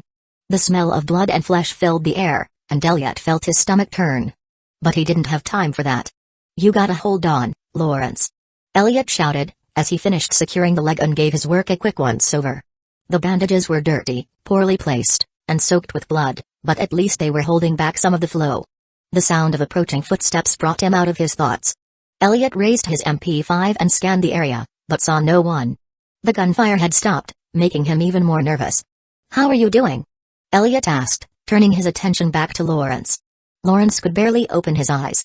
His face was pale, beads of sweat running down his face as he breathed heavily. I've been better, he muttered with a weak smile, though his tone was laced with sarcasm. Elliot pulled the radio from his vest and turned it on with shaking hands. Mother Hawk, this is Hawk 2. We need backup now. My partner is down, multiple gunshot wounds, massive blood loss. We're under fire. Over. The static answered for a moment before Stroud's voice came through, firm but urgent. Roger that, Hawk 2. Backup on the way. Hold position. Over and out. That's all we can do now, Elliot said, looking at Lawrence, who had begun to shake. Elliot reached into his medkit for a shot of morphine, the last one they had. He tore open the packaging and leaned over his partner. This is going to help a little, he muttered before stabbing the needle into Lawrence's unbroken thigh. Lawrence's body relaxed slightly, his eyes closing as the medication took effect. Elliot slumped against the car's hood, his MP5 in his hands, pointed down the street with his senses on alert. Seconds stretched into endless minutes, each stretching out longer than the last. The oppressive silence mixed with the ragged sound of Lawrence's breathing, panting weakly as he fought the pain and blood loss. Elliot felt his mind starting to play tricks on him. The echo of the wind between the abandoned buildings sounded like stealthy footsteps, every shadow seemed to move at the edges of his vision. He gripped his MP5 tightly, his MK-12 rifle resting beside him, but it seemed like a useless burden now. He took a deep breath, trying to calm himself. He closed his eyes for a moment, concentrating on the rhythm of his breathing, remembering what he had been taught, keeping a cool head was the difference between living or dying. He opened his eyes and looked around with renewed attention. The surroundings were still a patchwork of ruins, collapsed buildings, overturned cars, and debris everywhere. But then, something caught his attention. A few meters away from his position, a tall building stood like an accusing finger towards the gray sky. It was different from the rest, not because of its height, but because of the faded colors of an old mural painted on its facade. The painting showed a stylized eagle, with outstretched wings and open claws, as if it were about to pounce on prey. Although the colors were worn, the eagle still stood out clearly against the cracked concrete background. That will do, he muttered to himself, his eyes fixed on the mural. Suddenly, radio static broke the silence, snapping him out of his trance. Mother Hawk here, Stroud's voice was authoritative, though more tense than usual. We're close. We need an exact location to locate them. Over. Elliot took the radio in one hand, keeping the other firmly on his MP5. Mother Hawk, this is Hawk 2. We're near a building with a large mural on its facade, An eagle spreading its wings. We're east of the main avenue, hiding behind an overturned car. Repeat, building with eagle mural. Over. There was a brief pause before the reply came through. Copy, Hawk 2. We've visualized the target. We're 5 minutes out. Hold position and be ready for contact. Over and out. Elliot let out a breath he didn't know he was holding and looked at Lawrence, who was still lying on the ground, his face pale and covered in cold sweat. 5 minutes, huh? Elliot muttered to himself, his eyes returning to the horizon. They better get there fast. The eagle mural seemed to stare at him, as if challenging his resolve. Elliot forced himself to remain calm. 5 minutes was nothing. But in this world, it could mean an eternity. The silence was still a suffocating weight, so much so that each second seemed like an hour. Elliot kept his MP5 close, his eyes constantly scanning the surroundings, looking for any movement in the shadows. But the world remained still. Until it didn't. A sound broke the calm, hurried footsteps, the irregular thud of someone running. Elliot tensed instantly, raising his MP5 and turning towards the direction of the noise. Cold sweat ran down his back as he focused his sight on the alley between two collapsed buildings. And then he saw it. A man emerged from the shadows, his figure bathed in the dull gray of his surroundings. His clothes were worn, but stained with fresh blood. In his hands, he held a makeshift bat, thick and covered in rusty nails, which reflected a menacing shine in the dim light. The man ran straight towards Elliot, his eyes bulging, a mix of fury and madness on his face. Elliot didn't hesitate. He had no time for questions or warnings. His instincts took over. He aimed precisely and pulled the trigger. The first shot hit the man's chest, a dry, violent sound that echoed through the street. The attacker's body jerked back, but he didn't stop. Elliot pulled the trigger again, and the second shot pierced the man's sternum, drawing a gurgling scream as a cloud of blood expanded into the air. The man fell to his knees, his bat hitting the ground with a clang. He brought his hands to his chest, where blood was pouring out in torrents, staining his fingers and the ground beneath him. His mouth opened, trying to form words that never came, as a wet bubbling sound escaped his throat. Elliot didn't lower his gun. He moved forward cautiously, his boots crushing shards of glass and pools of blood as he approached the fallen attacker. The man was still alive, though barely. His eyes flickered to Elliot, a flash of hatred lingering even in his final moments. Blood continued to flow, mixing with the dust and forming a dark puddle around him. "Who the hell are you?" Elliot muttered, more to himself than waiting for an answer. But the man didn't speak.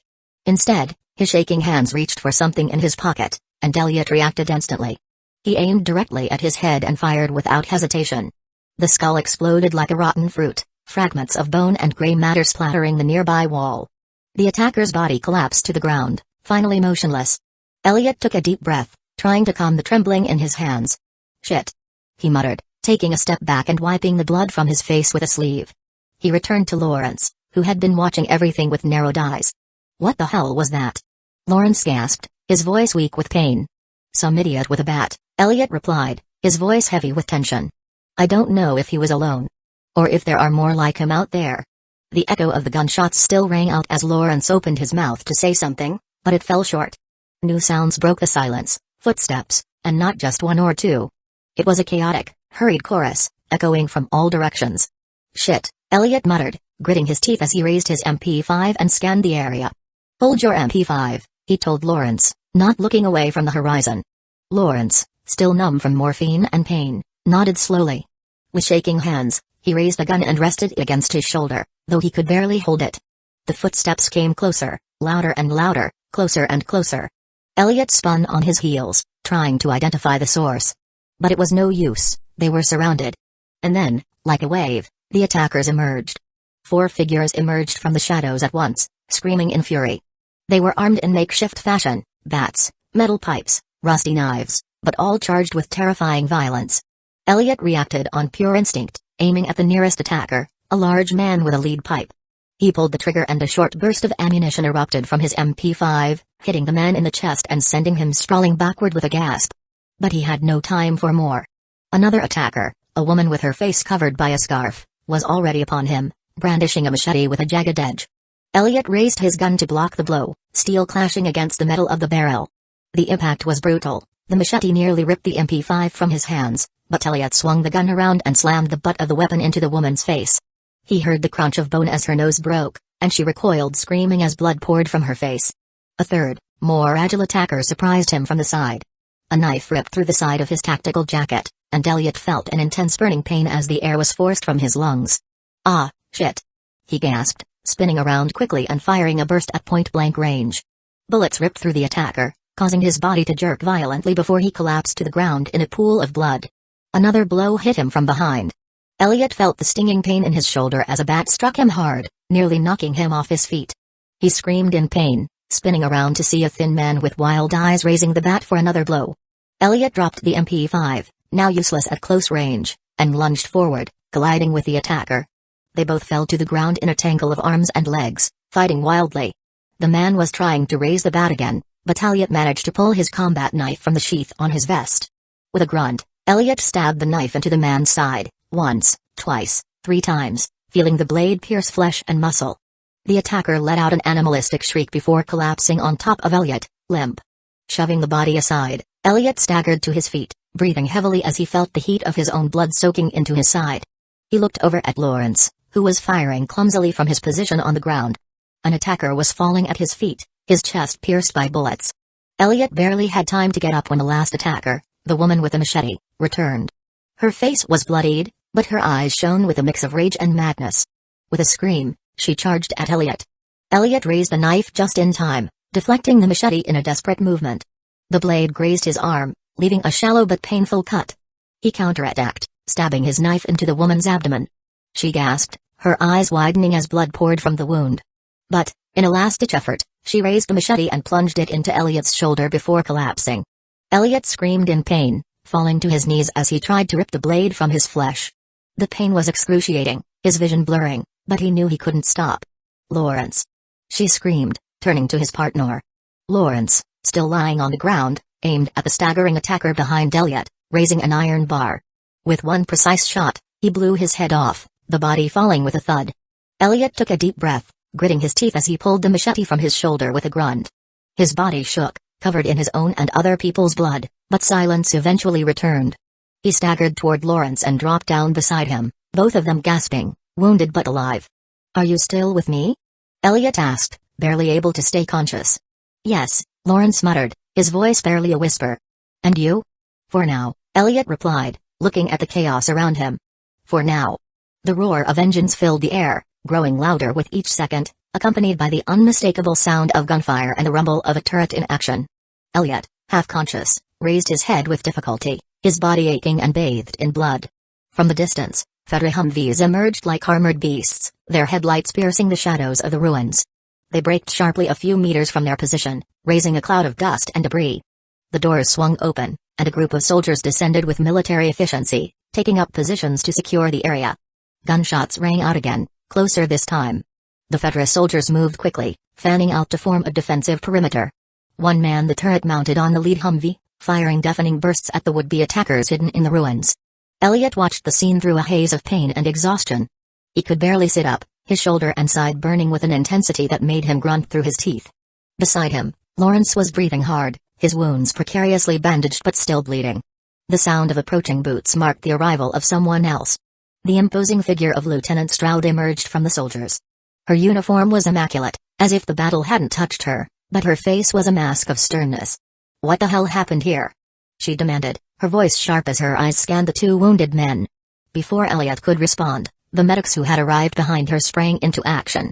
One of them knelt beside Lawrence, checking the wounds on his legs with professional speed. Another medic approached Elliot, inspecting his shoulder and side as he pulled out medical equipment. "They're injured, but stable," one of the medics reported. "We need to get them out of here now before they lose more blood." Stroud nodded, looking around as the gunfire in the distance continued. The area was not secure. There were reportedly multiple hostile gangs operating in the area, including, possibly, Fireflies. "Immediate evacuation," Stroud ordered, addressing his soldiers. "Secure the perimeter until we have them inside the vehicles." As the medics worked to stabilize Lawrence and Elliot, a group of soldiers took up defensive positions, firing toward any suspicious movement among the ruins. The sound of rifles and turret fire filled the air as the chaos continued. Elliot, his head spinning, barely registered the moment he was lifted off the ground. He felt the soldiers' firm hands under his arms, dragging him toward one of the Humvees. Beside him, Lawrence was similarly carried, his legs immobile and his face pale. "You did well," Stroud said as he walked beside them, his voice lower but heavy with hardness. "Now leave it to us. Don't die on the road." Elliot tried to respond, but the words caught in his throat. His entire body screamed for rest as he was placed inside the vehicle. Lawrence was placed next to him, and the medics continued to work even as the Humvee started up. The engine roared as the vehicles began to move, moving away from danger. The sound of battle was left behind, but Elliot knew it wasn't the end. Just another day in hell. Chapter 9. 4 days later. 4 days had passed since the confrontation that nearly cost Elliot his life. Fedra forces, now on high alert, patrolled beyond the usual areas, seeking to prevent ambushes like the one they had suffered. The streets of the quarantine zone were more heavily guarded than ever, the controls stricter, and the constant patrols reminded everyone that danger was always lurking.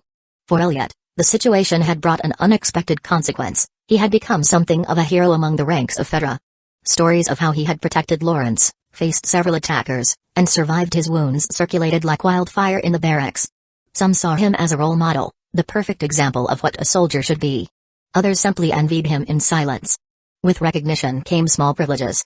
Elliot received extra rations, a little more free time, and even access to areas reserved for higher-ranking personnel. It wasn't much, but in a world where every resource counted, it was a luxury that didn't go unnoticed. Still bandaged and with lingering pains in his shoulder and side, Elliot refused to stay in his bunk any longer. He walked around the base in his uniform, boots clicking on the concrete floor as his thoughts kept him busy. Resting had never been his strong suit, and though his body kept clamoring, he couldn't stay still. As he wandered aimlessly through the halls, Elliot suddenly stopped. In front of him, walking in the opposite direction, was Lieutenant Stroud. "Taurus," the lieutenant said, her tone dry but with a hint of surprise. Elliot reacted immediately, standing firm as a spring. "Lieutenant," he replied in a clear voice, though the tension in his posture was evident. Stroud stopped in front of him, crossing her arms as she inspected him with a critical gaze. "What are you doing here? You shouldn't be resting." Elliot swallowed, feeling the weight of her gaze. "I can't, Lieutenant. I've had enough rest." Stroud raised an eyebrow, his eyes heavy with doubt. "Are you sure?" Elliot nodded quickly. "Yes, ma'am." As she watched him, Elliot noticed something that took him by surprise. Stroud wasn't wearing her usual Fedra uniform. Instead, she was dressed in civilian clothes, tight jeans and a worn leather jacket, with a black t-shirt underneath. It was a completely different image than the ruthless leader he was used to. The change threw him off for a moment. Stroud seemed more relaxed, though her presence was still imposing. There was something in her gaze, though, something different. "It's funny," Stroud said, breaking the silence as she tilted her head slightly. "I thought someone who was on the brink of death just 4 days ago would appreciate recovery time a little more." "It's not that, ma'am," Elliot replied, straightening up even more. "I just don't know what to do with myself if I'm not moving." Stroud gave a short laugh, dry but not entirely devoid of humor. "A soldier who doesn't know how to rest. What a novelty." Elliot stood firm, though the comment made him somewhat uncomfortable. Stroud watched him for a moment longer, his gaze steady and penetrating. Finally, he dropped his arms, adopting a more relaxed stance. "What's wrong with you, Taurus?" he asked, his tone dry but curious. "Why can't you just follow orders like the rest? Rest, recuperate, let others carry the load for a while." Elliot gulped, feeling each word puncture his apparent resolve. "I don't know, ma'am," he replied after a moment's hesitation. "I guess I just don't know what to do if I'm not busy." Stroud gave a short laugh, more of a snort than a true display of humor. "Of course not." Elliot looked up, and this time, curiosity won out over caution. "With all due respect, ma'am. What are you doing out of uniform?" Stroud raised an eyebrow, clearly not expecting the question, but he wasn't bothered by it. Instead of answering directly, he cocked his head slightly and looked at him with something that seemed like a mix of exasperation and amusement. "That, Taurus, is none of your business," he said, though his tone lacked the usual harshness. "But if you're so interested, you'll have the opportunity to find out." Elliot looked at her, bewildered, as Stroud took a step closer. "Change into civilian clothes," he ordered, his voice once again taking on the weight of authority that characterized it. "No uniform, no visible weapons. You have 15 minutes. I'll wait outside." Elliot blinked, unsure how to react. "Outside, ma'am?" he asked, confusion evident on his face. "Didn't you hear me, Taurus?" Stroud replied with a half-smile that barely made it through. "Get out. 15 minutes. Don't make me repeat myself." Before he could respond, Stroud had already turned on his heel, walking with the same confidence as always down the hallway. Elliot stood there for a moment, trying to process what had just happened, before hurrying off to his barracks. "I don't know what I'm getting myself into," he muttered to himself as he began searching for something to wear. But I guess I don't have a choice. Elliot changed into civilian clothes quickly, adjusting worn jeans and a gray t-shirt that barely fit him. He threw his jacket over to cover the bandages he still wore and hurried out of the barracks. When he reached the base's exterior, he found Lieutenant Stroud leaning nonchalantly against a Humvee. "About time," Stroud said, her eyes darting over him, as if assessing his effort. "Sorry, Lieutenant," Elliot replied, straightening up automatically as a reflex. "Never mind," she replied with a wave of her hand, climbing into the driver's seat with a fluidity that showed experience. "Get in." Elliot complied without question, closing the door behind him and buckling himself into place. "Where are we going, Lieutenant?" Elliot asked as Stroud started the engine. "To the quarantine zone," she replied, her tone neutral but laden with mystery. "We're going for a drive." Elliot arched an eyebrow, intrigued, but said nothing more. With a quick turn of the wheel and the roar of the engine, the Humvee accelerated. The wheels kicked up dust and gravel as they left the base behind. Elliot held onto the seatbelt, feeling the force of the vehicle pushing him back into the seat. He glanced sideways at Lieutenant Stroud, who kept both hands firmly on the wheel, her gaze fixed on the road ahead. After a few minutes of silence, Elliot decided to speak, his voice breaking through the constant hum of the engine. "Lieutenant," she began cautiously, "have you ever wondered if all this is worth it? Fedra, the patrols, keeping a place like this?" Stroud didn't answer right away. Her gaze remained fixed on the road, but there was a slight tension in the line of her jaw, as if she were carefully considering his words before answering. "What do you really want to ask, Taurus?" she said finally, her tone neutral but laced with curiosity. Elliot took a deep breath. "Are you satisfied with this? With being part of Fedra, with what we do? You could go somewhere else, start over away from this chaos." Stroud's dry laugh echoed through the cabin, more of a harsh exhale than a true laugh. "Go? Where, exactly? To the magical other place where everything is better?" "I don't know," Elliot admitted, looking down at his hands. "But there are times when I wonder if this whole thing isn't just as rotten as the world we're trying to control." Stroud turned her head slightly toward him, but kept her eyes trained on the road. "Rotten?" she repeated, as if testing the word in her mouth. "Of course it is. Fedra isn't perfect, Taurus. We're not heroes. Nor do we try to be." Elliot looked up at her, surprised by her honesty. "So why stay? Why keep fighting for something you know isn't quite working?" Stroud was silent for a moment, her hands slightly adjusting their grip on the steering wheel. Finally, she sighed. "Because, Taurus, what we do is necessary. It's dirty, it's ugly, and yes, sometimes it's fucking unfair. But if Fedra disappeared tomorrow, this place wouldn't survive a week. People need structure, they need order, even if they hate to admit it." Elliot frowned, mulling over her words. "And what about those outside that structure? Those who suffer under our order?" Stroud turned the wheel sharply, turning into an alley that led to the checkpoint. "Those are sacrifices made for the greater good," he said, his tone hardening. "Don't get me wrong, Taurus. I'm not justifying every single thing we do. But this," he waved his hand at the shattered landscape around them, "is all that's left. And unless you want the entire world to become a hotbed of infected, we need someone to hold the line." Elliot didn't respond immediately, processing what she'd said. Finally, he nodded slowly. "I guess she's right," he murmured, though his voice held a hint of doubt. Stroud glanced at him, a faint, barely perceptible smile playing on her lips. "I'm not here to convince you, Taurus. Just to remind you that in this world, no one has clean hands. Not you, not me, not even the Fireflies with their crusade for freedom." The Humvee slowed as they approached a massive checkpoint. A reinforced gate loomed before them, marked with the Fedra emblem and surrounded by guard towers. Armed soldiers patrolled the entrance, their gazes alert as they checked each vehicle entering or leaving. "Well," Stroud said as she parked the Humvee next to the gate, turning off the engine with a firm turn of the key. "We're here." Without another word, she stepped out of the vehicle and slammed the door shut. Elliot took a moment before following her, his thoughts still revolving around the conversation they'd just had. As he adjusted his jacket and stared at the imposing gate in front of him, a nagging thought nagged at him: maybe Stroud was right. Maybe chaos and order were two sides of the same coin, and the world gave them no choice but to stay on the less destructive side. "Come on, Taurus," Stroud said from a few steps ahead, returning to her authoritative tone. "I don't have all day." Elliot nodded and followed her toward the gate. Stroud and Elliot arrived at a building marked with the worn emblems of Fedra. It was a utilitarian structure, with offices and a makeshift operations area.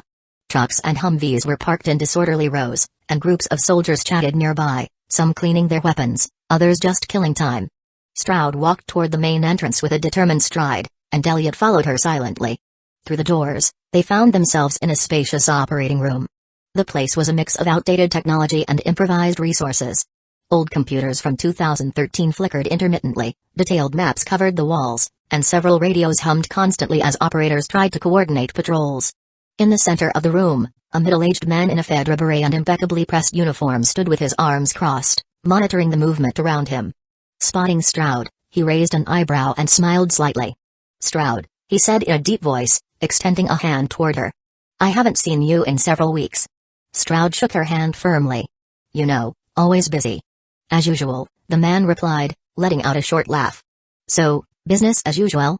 Stroud nodded without saying anything else. The man turned to a nearby door, opening it with a casual movement that revealed what was clearly an armory. The walls were lined with weapons of different types, some in better condition than others, along with boxes of ammunition and assorted equipment. As the man began to gather what he needed, his gaze stopped on Elliot. "And who's the kid?" he asked as he pulled two Beretta pistols from a shelf and placed them on a table. "Elliot Torres," Stroud replied bluntly. "I guess you've heard the rumors." The man let out a short laugh as he checked the pistols. "Sure thing. Torres, the tough guy who took on several attackers and came out alive.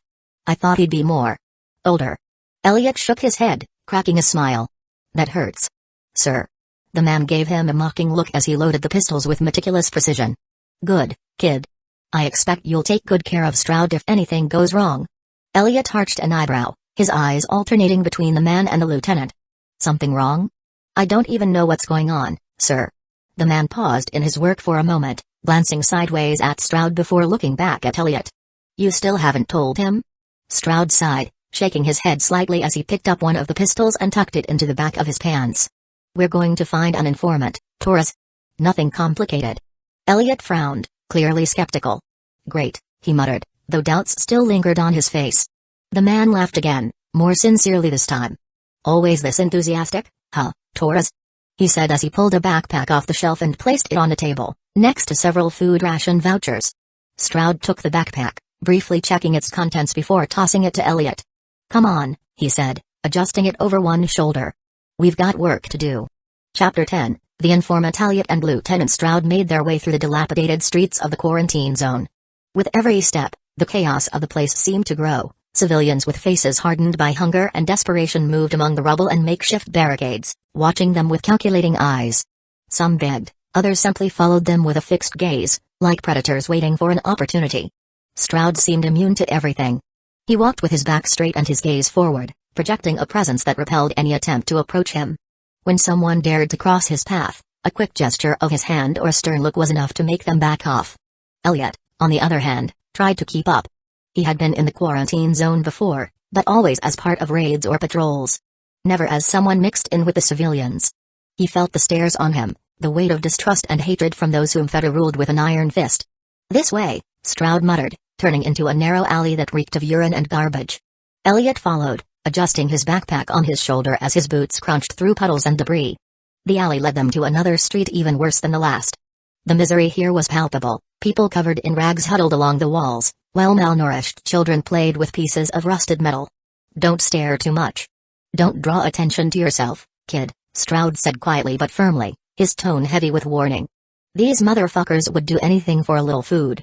Elliot nodded, gulping as he kept his eyes ahead, though he couldn't help but notice the whispers and hungry stares that followed them. Finally, they came to a Federal checkpoint. This one was very different from the last: more soldiers, heavier weapons, and a structure reinforced with sandbags, metal barricades, and mounted turrets. On the surrounding rooftops, snipers watched with lenses that glinted in the sun. A helicopter hummed in the distance, and the sound of its rotors seemed to keep civilians away, like a constant reminder of who was in control. The soldiers at the entrance let them through without question, clearly informed of their arrival. Stroud barely nodded in acknowledgement before moving forward, not slowing his pace. Elliot followed behind, his gaze scanning the area. Although he was used to a military presence, the tension in this place was different, more intense, as if a spark could ignite a riot at any moment. They turned a corner at the end of the street and entered an apartment building that, although still standing, showed obvious signs of neglect and disrepair. The windows were boarded up, and the walls were stained with graffiti and soot. "This way," Stroud said as she climbed a rusty metal staircase that creaked beneath her boots. She didn't look back to make sure Elliot was following her, she knew he would. Elliot adjusted his pace so as not to be left behind, feeling the atmosphere grow heavier with each step they took towards their destination. They climbed the metal stairs that creaked with each step to the third floor. There, the hallway was barely lit by a dim light filtering through a broken window. The walls were covered in graffiti and damp stains. Several apartments were sealed off by Fedra. Stroud walked determinedly to the end of the hallway, stopping in front of a door that looked as rundown as the others. Without a word, he pulled a small case out of his backpack and began working with a pair of lockpicks, moving the tools deftly as Elliot watched, clearly surprised. "You know how to do that?" he asked, arching an eyebrow. Stroud didn't look up. "You learn, Taurus," he replied, his tone dry as the lock mechanism made a soft click. "Inside," he ordered as he opened the door and stepped inside without hesitation. Elliot followed her, closing the door behind them. The apartment was a mess. The walls were covered in dark stains, and the air smelled of dust, damp, and something stale. In the center of the room was an old mattress, surrounded by dirty clothes and empty bottles. A battered couch was pushed up against one wall, while the tiny, run-down kitchen housed a rusty, non-working refrigerator. Stroud walked straight into the kitchen, opening the refrigerator with a sharp yank. Elliot approached cautiously, still trying to figure out what they were doing there. "What are we doing here, Lieutenant?" he finally asked, his voice thick with curiosity and impatience. Stroud didn't answer right away. From between the shelves of the empty refrigerator he pulled out a half-full bottle of whiskey, its label faded but still legible. "Waiting for our informant," he said as he inspected the bottle. "That son of a bitch hasn't contacted me in weeks. That's why we're here, to remind him how things work." Not bothering to look for glasses, Stroud uncapped the bottle and took a long drink straight from it. Then, she extended the bottle towards Elliot. "Wand?" Elliot took the bottle from Stroud, still bewildered by the atmosphere.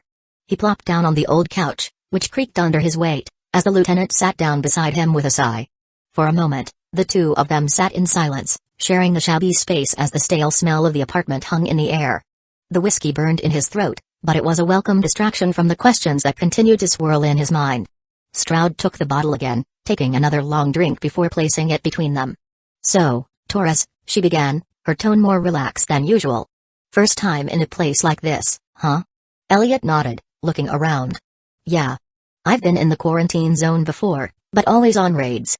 This is different." Stroud let out a low, almost mocking laugh. "You have no idea. This place, these people. It's a fucking rat's nest, but at least you know what to expect from them. Most of them would do anything for food or a bottle like this. And what are we doing here? What do you expect from this informant?" Elliot asked, running a hand through his hair as he tried to calm his nerves. Stroud turned to him, propping an elbow on the back of the couch and looking at him with a lopsided smile. "Always so serious? Relax, Taurus. This isn't a fucking interrogation. We're just waiting." Elliot shrugged, trying to ignore the discomfort the situation caused him. He took another sip of the whiskey and let the heat run through his body. Stroud watched him, her eyes glinting slightly in the dim lighting of the place. "You know," she began, her tone softer, "you've got something interesting. That straight-laced attitude. But you also know when to get your hands dirty." Elliot blinked, surprised by the comment. "Is that a compliment, Lieutenant?" "Maybe," she replied, moving a little closer, her voice almost a whisper. "Does it make you uncomfortable?" Elliot tensed, looking around as if the informant might walk in at any moment. "No. I just wasn't expecting this." Stroud let out a soft laugh, amused by his reaction. "Relax, Taurus. No one's going to just walk in. And if they do, you know what to do." Elliot tried to divert attention, but the way she looked at him, leaning slightly toward him, made it impossible to ignore. Her proximity was electrifying, and while part of him wanted to keep things strictly professional, another part of him couldn't help but feel intrigued. "Is it always like this with your subordinates?" he asked, trying to sound casual but failing to completely hide his nervousness. "Only with the ones who deserve it," she replied, her smile widening as she let her fingers lightly brush his arm. "And you, Taurus, earned it." Elliot felt his heart begin to race. There was something in her tone, in the way she looked at him, that completely disarmed him. "Lieutenant, I'm not sure this is appropriate." Stroud leaned back, still holding that smile that was a mix of mockery and flirtatiousness. "Appropriate? We're in a fucking dumpster waiting for some idiot who probably won't show up. Relax, Taurus." Elliot couldn't help but smile slightly, shaking his head as he took another swig of the whiskey. "Is this how you spend your days waiting for informants?" "Sometimes," she replied, leaning back into him, this time letting her shoulder lightly touch his. "Why? You don't like my style?" Elliot chuckled, finally relaxing a bit as the bottle was passed back and forth between them. "I'd say it's unexpected." Time passed as the two shared the whiskey, and the conversation became lighter, more personal. Stroud told him anecdotes from his days at Fedra, some funny, some fraught with cynicism, while Elliot shared bits of his life before this world. The distance between them narrowed imperceptibly. Accidental brushes became more frequent, and shared laughter broke down any remaining barriers. Stroud looked at him, her eyes shining with an intensity that made Elliot feel like the air in the room had grown heavier. "You're not such a bad guy, Taurus," she said, her voice now in a low, almost intimate tone. "Thanks, I guess," he replied, looking directly at her for the first time without trying to look away. The sound of a knock on the door brought them out of the moment, causing Elliot to instinctively sit up straight and Stroud to click his tongue in frustration. "Time to work," she muttered, standing up from the couch with the bottle still in her hand. She glanced over her shoulder at Elliot, her playful smile returning for a moment. "But after this, we'll continue the conversation." The door swung open, causing Elliot to instantly tense. A man in his 50s staggered in, muttering to himself words that Elliot couldn't quite make out. His clothes were worn, and the air around him was thick with the smell of someone who had spent a long time in hiding. Stroud, already on alert, quickly pulled out her pistol and loaded the gun, the sound of the bolt clanking through the room. "I hope I'm not disturbing your peace," she said in a cold, cutting tone, her eyes locked on the man. The intruder looked up at her, his nervous movements giving him away. Instinctively, he reached behind his back, clearly reaching for a gun. But before he could pull it out, Elliot already had him in his sights. "I wouldn't try that if I were you," Elliot said, his voice firm as he pointed his gun at the man. The man paused, his gaze flickering between Stroud and Elliot. Finally, he lowered his hands slowly, though the gesture did nothing to ease the tension in the room. "What are you doing here?" The man growled, his tone laced with contempt. "Wasn't the favor you asked of me last time enough for you?" Stroud took a step forward, not lowering his gun, his face a mask of suppressed anger. "You didn't answer my calls," he said, his tone deeper than ever. "Now, let go of the information I asked of you the last time I saw you." The man let out a dry laugh, not loosening his grip on the pistol he still partially concealed. "Is this how you talk to your father?" Elliot blinked, stunned. The man's words hit him like a sledgehammer in the chest, leaving him momentarily frozen. "Father? Was that man Stroud's father?" The lieutenant showed no reaction beyond slightly gritting her teeth and placing her finger on the trigger. "You're nothing to me," he spat. "Now talk before I blow your brains out." The man let out another laugh, deeper this time, as he lifted his head to look directly at her. "You know if I say anything, I'm dead, right? Being a firefly isn't exactly a job with a guaranteed retirement." Elliot felt his mind begin to spin. The man was not only Stroud's father, he was also a firefly. The tension in the room seemed like a living entity that grew with every second. "I don't give a shit," Stroud growled, his eyes cold as steel. "Talk." The man looked at her with a mix of pity and mockery. "I'm sorry, sweetheart, I can't. Although, sometimes I miss when you were just a little girl with dreams and..." The movement was quick, almost imperceptible. The man pulled out his gun and fired at Elliot. The bullet passed just inches from his head, crashing into the wall behind him. Elliot reacted instantly, rolling off the couch and standing up with his gun raised, but the man was already running for the door. "Son of a bitch!" Stroud roared, turning to Elliot, who was already on his feet with the gun in his hand. "Don't let the son of a bitch get away!" she screamed, running after him without hesitation. Elliot followed her immediately, his mind still reeling from what he had just heard, but his body reacting out of pure training. The sound of their boots echoed on the metal stairs as they both chased after the man. Chapter 11, Pursuit. Lieutenant Stroud's father descended the stairs like a man possessed, his footsteps echoing in the metal stairwell as his ragged breaths filled the air. With pistol in hand, he turned and fired blindly behind him, his bullets whizzing dangerously close to Elliot and Stroud. One ricocheted off the wall mere inches from Elliot's head, forcing him to duck instinctively. The old man shoved a man emerging from an apartment, knocking him over with a grunt as he veered sharply to the right on the next level. His movements were erratic yet calculated, as if he knew precisely how much of an advantage he needed to stay one step ahead. "Don't let him escape!" Stroud roared, pulling the trigger of her pistol. Her shot struck the corner of the hallway, just inches from the fugitive, but the man didn't stop. Elliot raised his own weapon and fired once. The bullet struck a ceiling lamp, shattering it into fragments that crashed to the floor. The fugitive, undeterred, reached the end of the hallway where an open window revealed a lower rooftop on the other side. In one swift motion, he shot at the glass, shattering it into a rain of shards that scattered across the floor. "Sorry, sweetheart, but I can't stay here," the man shouted, his voice tinged with mockery. Without hesitation, he charged through the window, leaping across the gap and landing with a heavy thud on the rooftop of the adjacent building. Stroud reached the edge of the window just in time to see him roll from the impact and struggle to his feet, staggering as he ran toward a fire escape at the far end of the roof. "Damn old man," she muttered through gritted teeth, raising her pistol to shoot.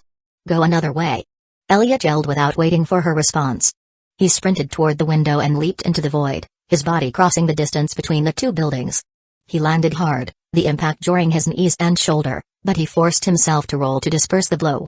A sharp pain radiated through his injured shoulder, but he ignored it. Stroud cursed under her breath as she turned and ran toward the building's stairs, searching for an alternate route to intercept him. Elliot quickly got to his feet, brushing off dust as he spotted the fugitive descending the fire escape. The man fired upward again, but his shots were wild, driven by desperation. The bullets ricocheted harmlessly off the brick walls and metal railing. "Surrender, old man. You can't escape," Elliot shouted, starting to chase after him. "Never," the man retorted, his voice a mixture of defiance and mockery. Elliot reached the edge of the roof and began descending after him, skipping steps two at a time as the sound of his boots echoed on the fire escape.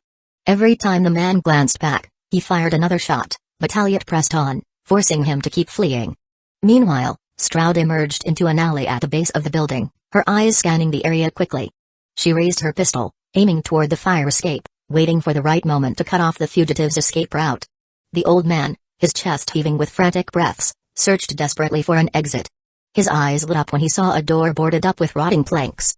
Without hesitation, he raised a leg and kicked it with all his strength. The wood splintered with a dry crack, creating a hole large enough for him to slip through. "Damn bastard," Elliot growled as he finished descending the stairs, just in time to see the man disappear inside the building. He turned toward Stroud, who was running into the alley. "Go around the building," he yelled. Stroud nodded wordlessly and changed direction, running to a spot where she could block any attempt at escape. Elliot adjusted his grip on his pistol and crossed through the broken door, stepping into the building. The air inside was stifling, laden with dust and the smell of mildew. It was an old grocery store, wide and dark, with rusted shelves and crumbling boxes scattered across the floor. The remnants of what once were food and products now served as a feast for rats and mold. The sound of hurried footsteps echoed through the space but stopped abruptly. A heavy silence settled, so thick that Elliot could hear his own breathing. "Come on, old man," he said, his voice loud as he aimed his pistol in all directions, advancing cautiously among the shelves. "You know you're surrounded. This won't end well for you." There was no response, just the echo of his voice bouncing off the walls. Elliot moved further in, his eyes scanning every corner. His boots crunched against shards of glass and cardboard debris on the floor, a sound that seemed amplified in the silence. Finally, a voice emerged from the shadows, mocking and bitter. "Surrounded? By you and your girlfriend? Please." Elliot froze, turning toward the sound, but he saw nothing. "Surrender, old man. You have nowhere to go. Make it easy for both of us." "Easy?" The man sneered, his voice reverberating from somewhere to Elliot's left. "Nothing in life is easy, kid. Especially when you're a traitor to your own ideals." Elliot gritted his teeth, advancing slowly. "What the hell are you talking about? All I see is a cowardly old man running from his own daughter." "Coward?" The voice was closer now, more acidic with every word. "Coward is working for a regime that crushes the weak and calls it order. At least I fought for something bigger than myself." Elliot barely had time to react as the old man emerged from the shadows to his right, firing his pistol. The bullet missed Elliot's head by inches, striking a shelf behind him. Elliot dove to the side, raising his own pistol and firing. His shot struck a pillar, just missing the man, who took cover behind a crumbling counter. "Stop running," Elliot shouted, his voice echoing as he advanced quickly toward the man's cover. "Make me stop running," the old man retorted, firing again. The bullet grazed Elliot's shoulder, drawing a grunt of pain as he raised his weapon and fired back. This time, the shot hit its mark, striking the man in the forearm and forcing him to drop his pistol with a cry of pain. Elliot seized the moment, launching himself at the man with ferocious momentum. The two crashed against the counter, falling to the ground in a tangle of punches and grapples. Despite his age, the old man fought with surprising strength, his hands reaching for Elliot's throat as Elliot struggled to stay on top. "Damn brat," the man growled, his fingers attempting to tighten around Elliot's neck. Fighting through the pain and exhaustion, Elliot managed to free a hand and punched the man square into the face, breaking his grip. Taking advantage of the moment, Elliot rolled over and pinned the man, though he continued to resist, kicking and thrashing in a desperate attempt to escape. With a grunt of effort, Elliot grabbed the man by the collar of his jacket and hurled him toward a nearby window reinforced with boards. The impact was brutal. The old man crashed through the boards with a deafening crunch and fell outside, landing in the alley with a heavy thud. Stroud was there, waiting with her pistol raised. "Stay where you are," she ordered, her voice cold as steel as she approached the fallen man. Elliot emerged from the doorway seconds later, his breathing ragged and his shoulder throbbing with pain. "It's done," he said, his eyes meeting Stroud's. She nodded slightly, her gaze never leaving her father, who now lay on the ground, clutching his wounded arm. "Do you have anything to say before this ends?" Stroud asked, her tone unforgiving. The man looked up at her, blood trickling from the corner of his mouth. "You're just like your mother," he murmured with a crooked smile. Stroud's expression twisted with disgust, her anger barely contained. She crouched beside the man, her pistol gleaming under the faint streetlight as she pressed the barrel against his teeth with deliberate cruelty. "Say something useful, you bastard," she growled, her voice dripping with venom. The man remained still, his eyes locked on hers, unflinching even with the gun dominating his vision. Elliot watched from behind, leaning against a wall to steady himself, the pain in his shoulder pulsing with each heartbeat. He said nothing, letting the scene unfold, though he couldn't shake the knot forming in his stomach. "Are you going to talk?" Stroud demanded, her voice growing impatient. The man slowly moved his jaw, prompting Stroud to yank the barrel from his mouth with a rough motion. "Speak," she ordered, her gaze as cold as steel. The man coughed, gathering himself, before meeting her eyes directly. "To hell with you and your fascist Fedra, dear daughter." His tone was firm, and the mockery in his voice was unmistakable. "Wrong answer," Stroud replied with terrifying calm before shooting point-blank into one of his legs. The shot echoed through the alley, and the man's scream tore through the air. Blood poured from his leg, the scent of fresh iron filling the night. "Talk, damn it!" Stroud roared, aiming again. "Or I'll make you wish you'd never been born. Damn daughter of a bitch!" The man shouted through his pain. "I'm your damn father. Don't you have any mercy?" Stroud gritted her teeth, unflinching, and fired into his other leg. The sound of bone shattering under the impact made even Elliot look away for a moment. "Talk, damn it," Stroud said as she planted a boot on his stomach, applying pressure while he writhed in agony. Then, with almost surgical precision, she grabbed his arm and twisted it until a sickening crack filled the air. Okay," the man screamed, his voice now broken and panicked. "I'll talk, just don't kill me." Stroud raised an eyebrow, leaning closer. "Looks like we're finally understanding each other." Her tone was icy and cruel. "Talk." The man gasped, his words coming out in painful bursts. "The leader of the Fireflies. She's moving more of her people and weapons into Boston. They might arrive in a month, maybe less. I don't have the exact date, but they're doing it through Fedra convoys coming from the south." Stroud pressed her boot harder against his abdomen, making him groan. "Keep going," she ordered.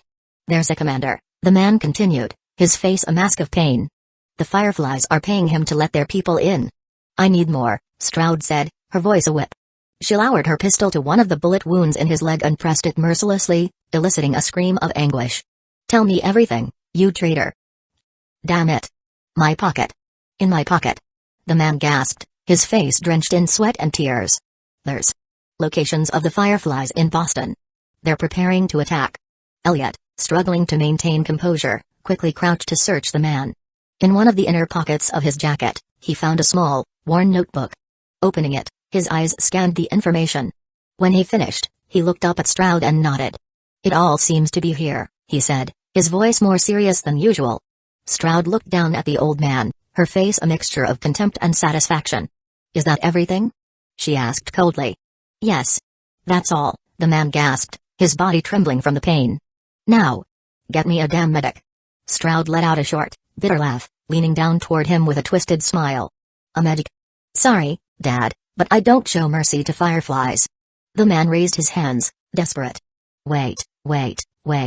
He began to stammer, but his plea was cut off by the deafening sound of a gunshot. The bullet pierced his forehead, and his body collapsed to the side, lifeless, with a final ragged breath. Stroud straightened, holstering her pistol as she stared at the corpse for a moment. Then, with a faint smirk, she turned to Elliot, who watched her with a mixture of surprise and resignation. "Let's go," she said, her tone as casual as if she had just finished a mundane task. Elliot nodded slowly, slipping the notebook into his jacket as he followed Stroud. Chapter 12. Stroud. Elliot sat on a medical cot, his torso bare as the nurse finished examining his shoulder. The confrontation with Stroud's father had reopened the wound, and though it was now carefully sealed, the pain lingered, ever present. "You should be more careful," the nurse said as she adjusted the bandages, her tone mixing reproach with exhaustion. "This wound won't heal if you keep throwing yourself into fights like you're invincible. And yes, you need to rest, even if that seems impossible for you people. Elliot nodded silently, unable to argue. When the nurse finished, she gathered her tools and moved to another part of the room, leaving him lying on the cot with a sense of defeat. The door creaked open, and a familiar voice echoed in the room. "Damn, you're here again?" Elliot looked up to see Lawrence rolling in on a wheelchair, his legs still wrapped in thick bandages. His companion moved with a sarcastic grin, wheeling himself to a nearby spot. "You know, I like to keep busy," Elliot replied with a sigh, attempting a weak smile. Lawrence chuckled, stopping next to Elliot's cot and giving his leg a light slap. "You should take better care of yourself, man. We're still young. Or are you already planning your retirement?" Elliot chuckled softly, but the movement made his shoulder tense, and a grimace of pain crossed his face. "Retirement sounds nice. Maybe I'll become a farmer. Grow carrots. You can come by and criticize my crops from your porch. Carrots? Please. If you ever make it out of this hellhole, you'll be the guy making home-brewed beer. Everything smells funny, but you'll swear it's better than any industrial crap," Lawrence shot back, his tone dripping with sarcasm. They both laughed lightly, though Elliot's laughter faded first. "How are your legs?" he asked, gesturing toward the wheelchair. Lawrence shrugged. "2 bullets, and I'm still breathing. Could be worse. I could be in a body bag or in the Firefly's hands." Elliot nodded, noting the shift in his companion's tone. "Speaking of the Fireflies, what do you think about all this?" Lawrence leaned forward slightly, his expression darkening. "What I think is they're no different from the damned infected. They infiltrate, spread, infect people's minds with their revolution nonsense, and all they do is cause chaos. Don't you think they have a just cause?" Elliot asked, knowing it was a risky question. "Just?" Lawrence let out a bitter laugh. "Leaving innocents to die in attacks to push their agenda? Corrupting our own people? There's nothing just about what they do. Fedra might not be perfect, but at least we maintain something close to order. Without us, this world would be a damn hellscape." Elliot watched him for a moment, considering his words. "Not everyone sees Fedra that way," he said cautiously. "I don't care how they see us," Lawrence replied, his tone harder than before. "Sometimes you have to be the villain to keep things from falling apart. I'd rather be hated while people stay alive than applauded from a grave." Elliot didn't respond immediately, letting Lawrence's words hang in the air for a moment. He knew there was some truth to them, but he also felt that the line between order and oppression was too thin to ignore. The conversation was interrupted when the door opened again. Lieutenant Stroud entered with her usual commanding stride, her eyes scanning the room until they landed on Elliot. "Torres," she said simply, her tone authoritative. Lawrence raised his eyebrows and smirked, wheeling himself backward. "Here comes Mama Hawk. I better get out of here before she yells at me for not being in my cot." Elliot managed a small smile as he watched Lawrence leave the room, his carefree attitude intact even as he moved in the wheelchair. When Lawrence was gone, Stroud stopped in front of Elliot's cot, crossing her arms. "How's your shoulder?" she asked, her tone softer than usual, though her eyes still carried their usual intensity. "I'm alive." "That counts," Elliot replied, though the weariness in his voice was evident. Stroud nodded slightly, tilting her head as if evaluating more than just his physical state. "I need you to recover quickly. There's work to be done." Elliot frowned, looking up at her. "Haven't you had enough action for 1 week?" Stroud let out a brief chuckle, her face showing a flicker of humor before returning to its serious expression. "It's never enough, Torres. Never. Please, Lieutenant, let me rest," Elliot said with a tired smile, leaning back on the cot as if he wanted to sink into it. Stroud raised an eyebrow, crossing her arms as she regarded him with a mix of mockery and exasperation. "Are you seriously asking me that? After you told me you didn't know what to do with yourself because you were such a busy man?" Her tone was sharp, but there was a glint of humor in her eyes. "Men are such liars." Elliot chuckled, shaking his head, but then his expression shifted, becoming more serious. "How are you, Lieutenant?" he asked, his voice lower. "About your father and everything." Stroud's expression remained unchanged, as if the question barely fazed her. Not a trace of regret or doubt crossed her face. She had killed her father in cold blood, and her indifference sent chills through Elliot. "I'm fine," she replied, her tone as firm as ever. "Why?" Elliot pressed, frowning slightly. "He was your father." Stroud sighed, exhaling slowly as she sat next to him on the cot. For a moment, her gaze drifted to a distant point, as if recalling something she had tried to bury for years. "I was 10 years old when he changed," she began, her voice lower and more controlled. "He abandoned my mother and me to join the Fireflies. Back then, I didn't understand what that meant, I just knew he wasn't home anymore. When he came back, he'd be wounded, angry, or reeking of cheap alcohol." She paused, running a hand over her face as if trying to erase the image from her mind. It was hell, she continued. We never knew when he'd show up, and every time he did, my mother suffered. The yelling, the hitting. It was always about his causes and his personal failures. He always found an excuse to take out his frustration on us. Elliot stayed silent, not daring to interrupt. One day, hell overflowed, she said, her voice now rougher, as if the words were scraping her throat as they came out. He was furious because my mother had sold an old radio to buy food. He hit her so hard that she collapsed, unconscious. I thought he'd stop, but he didn't. Stroud clenched her jaw, her gaze dropping to her hands. He killed her. He killed her with his own hands while I watched from the corner, too scared to do anything. When he was done, he just walked out of the house like nothing happened. I was left alone with my mother's body on the floor. Elliot felt a lump forming in his throat, but Stroud looked up before he could say anything. Her eyes were hard, but they burned with an intensity Elliot hadn't seen before. I ran away that night. Fedra found me wandering the streets and took me to an orphanage. At first, I hated them, but over time, I found purpose. They trained me, gave me a life, and helped me leave all of that behind. She paused, letting the weight of her words fill the room. Then, she turned to Elliot with a bitter smile. Do you think that man meant anything to me? The only reason he lived as long as he did was because I never found him before. Hatred, Taurus, is more than justified. Elliot didn't know how to respond. Stroud's words hit him like a hammer, leaving him breathless. He had suspected there was more behind her cold demeanor, but never something so brutal, so harrowing.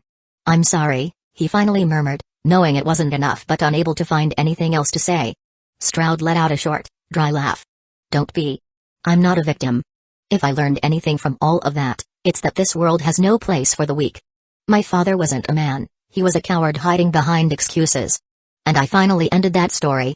She stood from the cot, smoothing her uniform. Now, get some rest, Taurus. I don't want to see you bleeding again over some stupid fight. If you do, I promise my methods will be much more painful than the nurses. Elliot managed a weak smile, trying to lighten the mood. I'll do my best, Lieutenant. She nodded and left the room with her usual firm stride, leaving Elliot alone with his thoughts. As much as he wanted to forget, Stroud's words echoed in his head.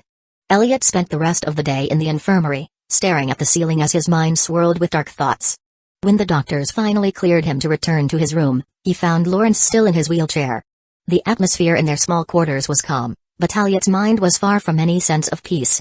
While Lawrence distracted himself with an old PSP, cursing every time he failed in the game, Elliot simply lay on his bunk, unable to disconnect his thoughts. Stroud's father's face, his screams, the blood. It all came back to him like a constant echo. He had killed before, and he would likely kill again, but something about the rawness of that moment struck him differently. As he stared at the cracks in the ceiling, another thought began to consume him. He didn't like where he was. He didn't like what he was. Fedra. A fascist army controlling people with an iron fist under the guise of order. As much as he appreciated the safety the quarantine zone walls provided, the cost of that protection was too high. Civilians lived under the boot of a regime that executed the oppressed to maintain control. But the Fireflies weren't any better. Idealistic fanatics preaching freedom while sowing chaos with bombs and assassinations. Did they truly offer freedom, or just another form of destruction? I don't belong to either of them, Elliot thought, his gaze fixed on the ceiling. Desertion had crossed his mind since arriving in this world. He had considered it many times during training, while watching his comrades break under pressure, while civilians were executed for minor infractions, while Stroud taught them to kill with almost mechanical efficiency. Killing. It wasn't something Elliot enjoyed, but neither could he afford to avoid it. In this world, the only way to survive was to destroy others before being destroyed. He felt no remorse, but he didn't want it to define him. The factions were a vicious cycle. Fedra or the Fireflies. Fascism or fanaticism.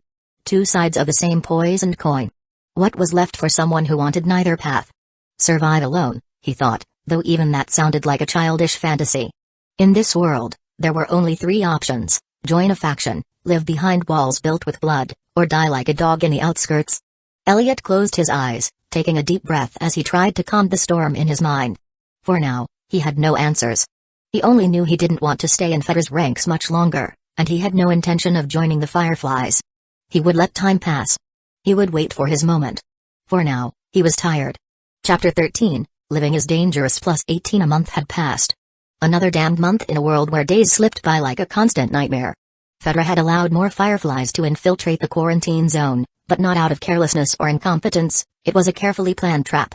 Let the rats in, only to exterminate them in one fell swoop? Executions became an almost routine spectacle. Collaborators arrested, deserters hanged in the central square to send a clear message. That Commander Stroud's father had mentioned fared no better.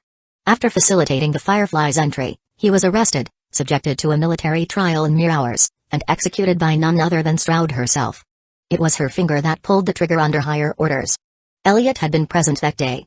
The gunshot echoed in the air, and the body fell like a sack of meat, but Stroud's face showed not a hint of emotion. If she felt anything, she hid it so well that even Elliot, who was beginning to know her better, couldn't detect it. Since then, patrols had continued, though for Elliot, they were less risky than before. Stroud seemed to have taken a strange fondness for him, a mix of protection and camaraderie that, while unsettling, kept him alive. There were even moments when she spoke to him about mundane things, dropping small jokes or teasing him in ways that would have raised suspicions among the other soldiers. Elliot didn't complain, but he preferred to keep that dynamic a secret. Attention, in this world, could be as dangerous as a stray bullet. Meanwhile, Lawrence displayed a determination that surprised everyone. After weeks in a wheelchair, he stood up for the first time with the help of crutches, refusing to be defeated by his injuries. His legs were still unsteady, but his attitude was unyielding. Elliot didn't have much time to worry about others. That night, he was on a rooftop alongside Lieutenant Stroud, under the dark canopy of a starless sky. A mission, they'd said. A possible attack, they'd implied. But as hours passed, there were no signs of anything. Elliot lay back, his Mk-12 rifle resting against his shoulder as he aimed at any suspicious corner of the urban landscape. Around him, the ruins of Boston formed a labyrinth of shadows and crumbled concrete. From his elevated position, he could see as far as the dim lights of Fedra's spotlights reached, a disturbing contrast against the darkness looming beyond. "Nothing's happening," Elliot murmured, his voice barely a whisper breaking the silence. Stroud, sitting at the edge of the roof with one leg dangling and the other tucked beneath her, turned to look at him. "Disappointed?" she asked, her tone sardonic but not unkind. Elliot lifted his gaze from the rifle's scope, giving her a half-smile. "Wouldn't say that. Just wondering if this was an excuse to bring us up here." Stroud arched an eyebrow, toying with the safety of her pistol. "And what do you think I'd gain from that, Torres?" Elliot shrugged. "Maybe you wanted some company. Sometimes I wonder if you get bored of giving orders." Stroud let out a short laugh, dry but genuine. "Maybe. Or maybe I wanted to see if you're as good with that rifle as you claim." Elliot shook his head, returning to his scope. "I don't claim, Lieutenant. I just do my job." "Humble as always," she retorted with a mocking tone. Silence settled between them again, but this time it wasn't uncomfortable. It was a rare kind of calm, almost surreal, in a world that usually left no room for such moments.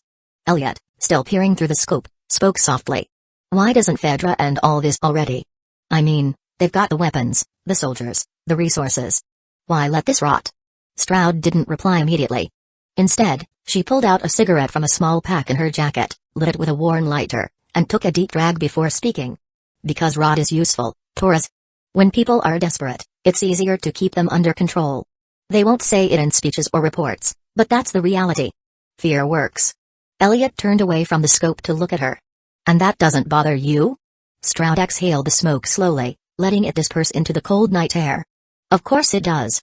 But this world doesn't give you the option to choose between good and bad. It only gives you shitty options, and you pick the one that stinks the least." Elliot nodded slowly, returning his attention to the rifle. "I guess that's all that's left, huh? Choosing the lesser evil and hoping to survive long enough not to regret it." "Exactly," Stroud muttered, looking at him with an expression he couldn't decipher.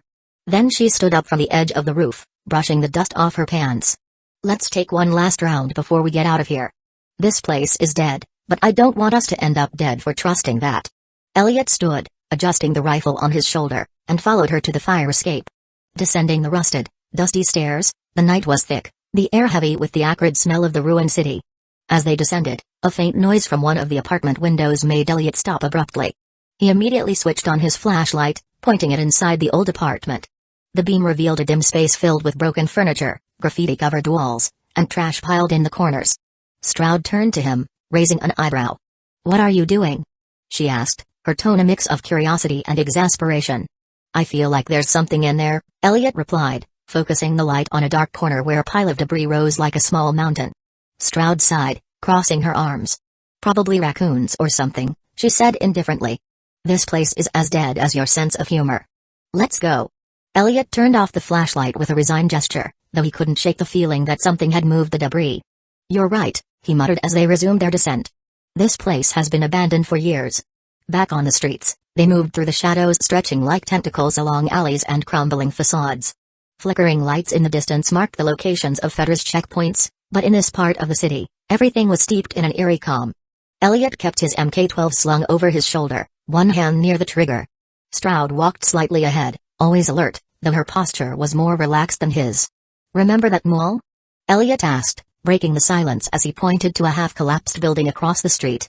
Its facade still bore remnants of its former life, with faded signs and broken windows staring like empty eyes at the city. Stroud nodded, glancing at him sideways. "Sure. We used to patrol there years ago, but now it's a nest of infected. Not even worth clearing out." Elliot let out a snort. It looked familiar. "It's where things go to hell in a video game, I remember. Like it's from another world." Stroud glanced at him curiously but didn't comment. Instead, they continued walking, checking streets and corners, growing increasingly convinced that the threat they'd been expecting wouldn't show up that night. "This is pointless," Stroud finally said, stopping in the middle of a dark street. "Let's head back to the roof. At least there, we can keep watch in peace." Elliot nodded, and together they returned to the building. Climbing back up the fire escape, the metallic sound of their footsteps echoed in the emptiness. Once on the roof, Stroud leaned against the railing, letting the cold night breeze tousle her hair. Elliot rested next to his rifle, relaxing his shoulders as he gazed at the horizon. "You know," Stroud began, breaking the silence, "not every soldier is worth my time. But you're interesting." Elliot raised an eyebrow, looking at her with a smirk. "Is that a compliment, Lieutenant, or are you just bored?" Stroud turned to face him directly, a spark of amusement in her eyes. "Maybe both." "I always thought you played with everyone," Elliot commented, his tone light but with a hint of provocation. Stroud stepped closer, each step deliberate, her smile growing darker, laced with something carnal. Her eyes locked onto his like a predator finally finding its reason to pounce, stripping away any remaining barriers between them. "Is that what you think? That I'm like this with anyone?" she murmured, her voice barely a whisper but enough to set Elliot's skin alight. "Maybe," he replied, his words a challenge wrapped in a light tone. "Though if I'm wrong, I'm willing to let you prove it." Stroud tilted her head, her fingers lightly brushing the edge of Elliot's vest before sliding to his neck, pulling him firmly. "You have no idea what you're getting into," she hissed, her warm breath brushing against his lips before taking them without warning. The kiss was raw, full of hunger and a desperation they had both suppressed for too long. Stroud's lips moved with a mix of aggression and desire, capturing Elliot's, biting down on his lower lip until he drew a growl that echoed in his chest.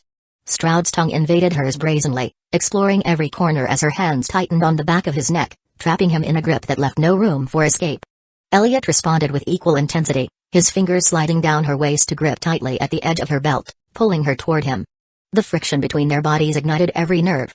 Stroud bit her lip, tugging just enough to draw a hoarse gasp from her. "This is what you wanted, isn't it?"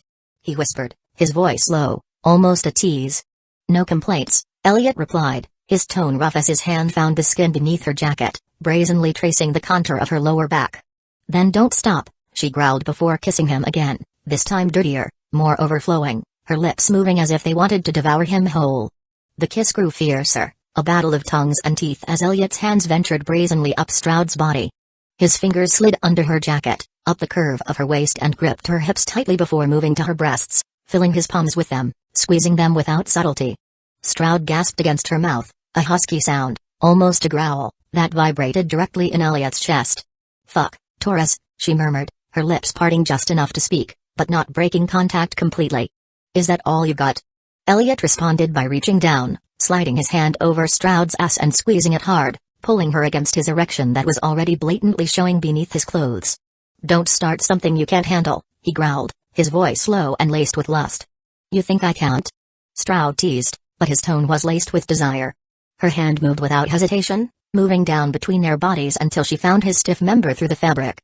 She stroked him firmly, her fingers tracing his shape as she let out a ragged breath at the feel of how hard he was.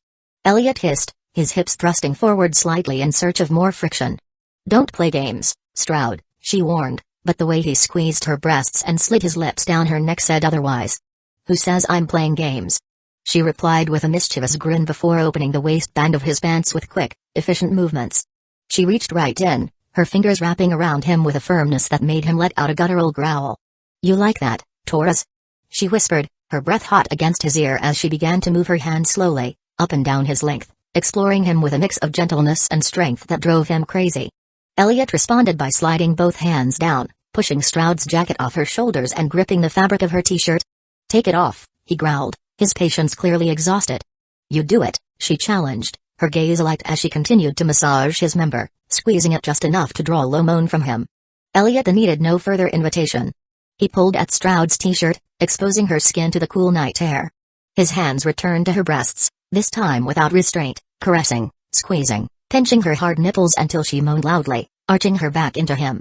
"You look so fucking good like this," he murmured, his lips descending to one of her nipples, capturing it with his mouth as his fingers continued to play with the other.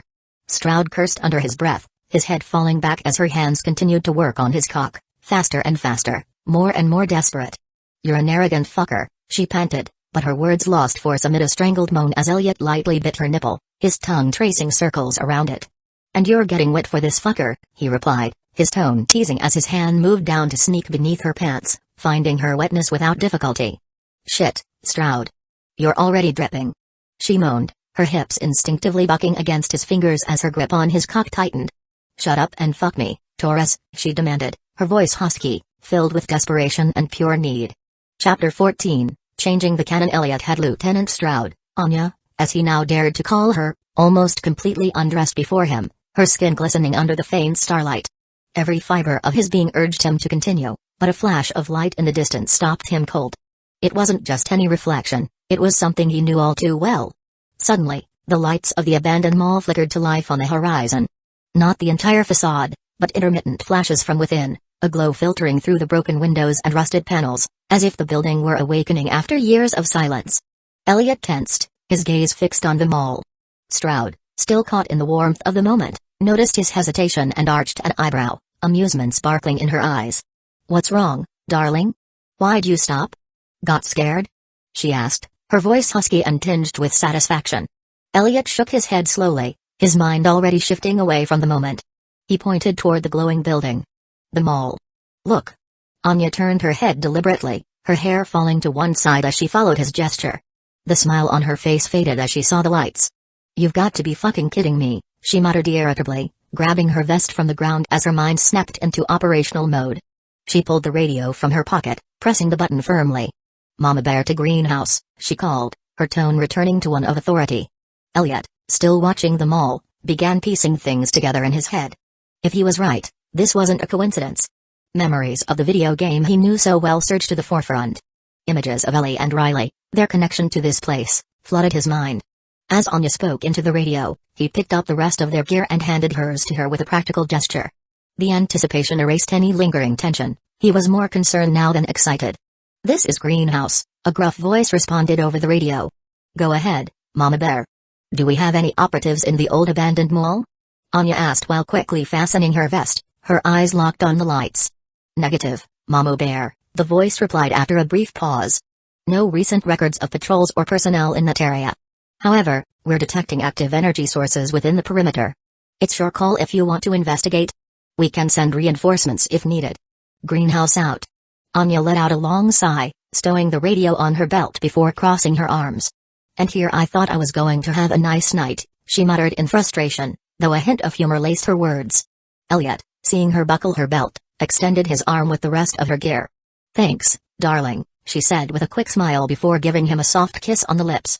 Elliot allowed himself an ironic smile as he adjusted his own rifle. "So, Lieutenant," he began, but she cut him off.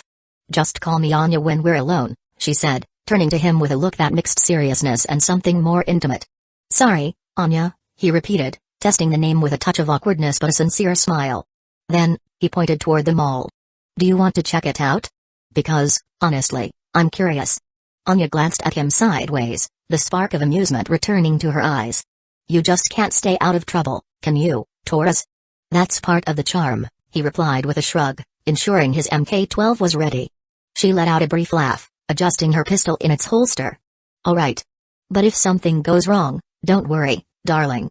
I'll take care of you." Elliot shook his head as they moved toward the edge of the roof, ready to descend toward the glowing mall. The journey to the mall was brief, the deserted streets barely illuminated by the moonlight and the faint glow seeping from the building. Despite the tense atmosphere, Stroud couldn't help but mutter curses under her breath about the interruption to her night.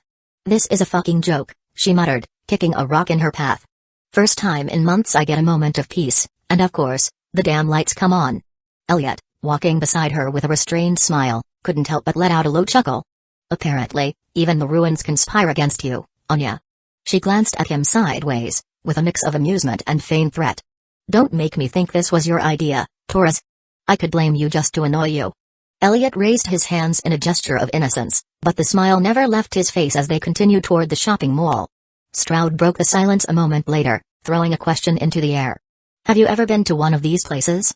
The question caught Elliot off guard. Of course, he'd been to malls in his past life, exploring aisles full of stores, buying video games, clothes, or just enjoying fast food and a movie. But now, his life was supposed to have started in the quarantine zone.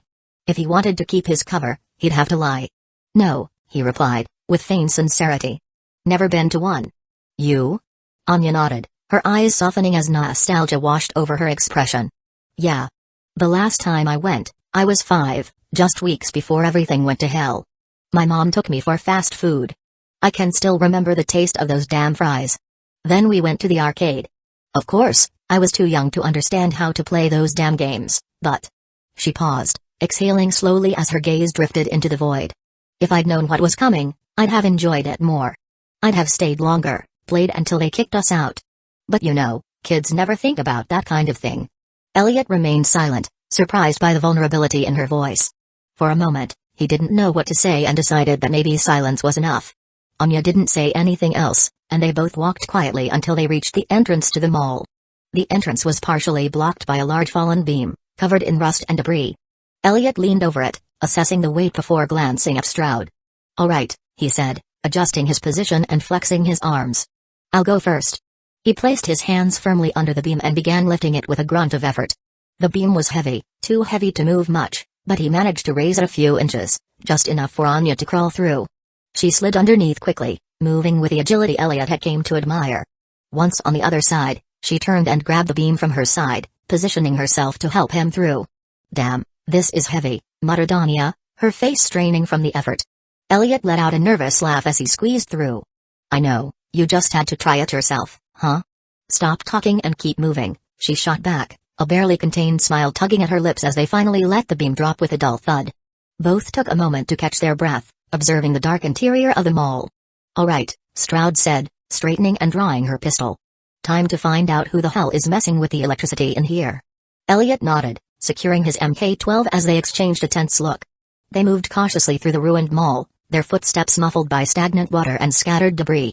Some areas were completely dark, the silence broken only by the echo of their movements. Others, lit by flickering lights, offered an even bleaker sight, crashed cars at store entrances, dust-covered display cases, and rubble blocking access to various sections.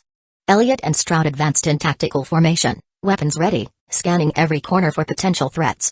They hadn't encountered any infected yet, but the distant noises, footsteps, growls, and the unmistakable sound of something dragging, suggested it wouldn't be long. They knew time wasn't on their side. They reached an escalator blocked by a collapse. The path was impassable. Elliot turned, covering his sector as Stroud surveyed the perimeter. Damn it, muttered Stroud, her eyes scanning the area in frustration. This way is completely blocked. We can't go further here.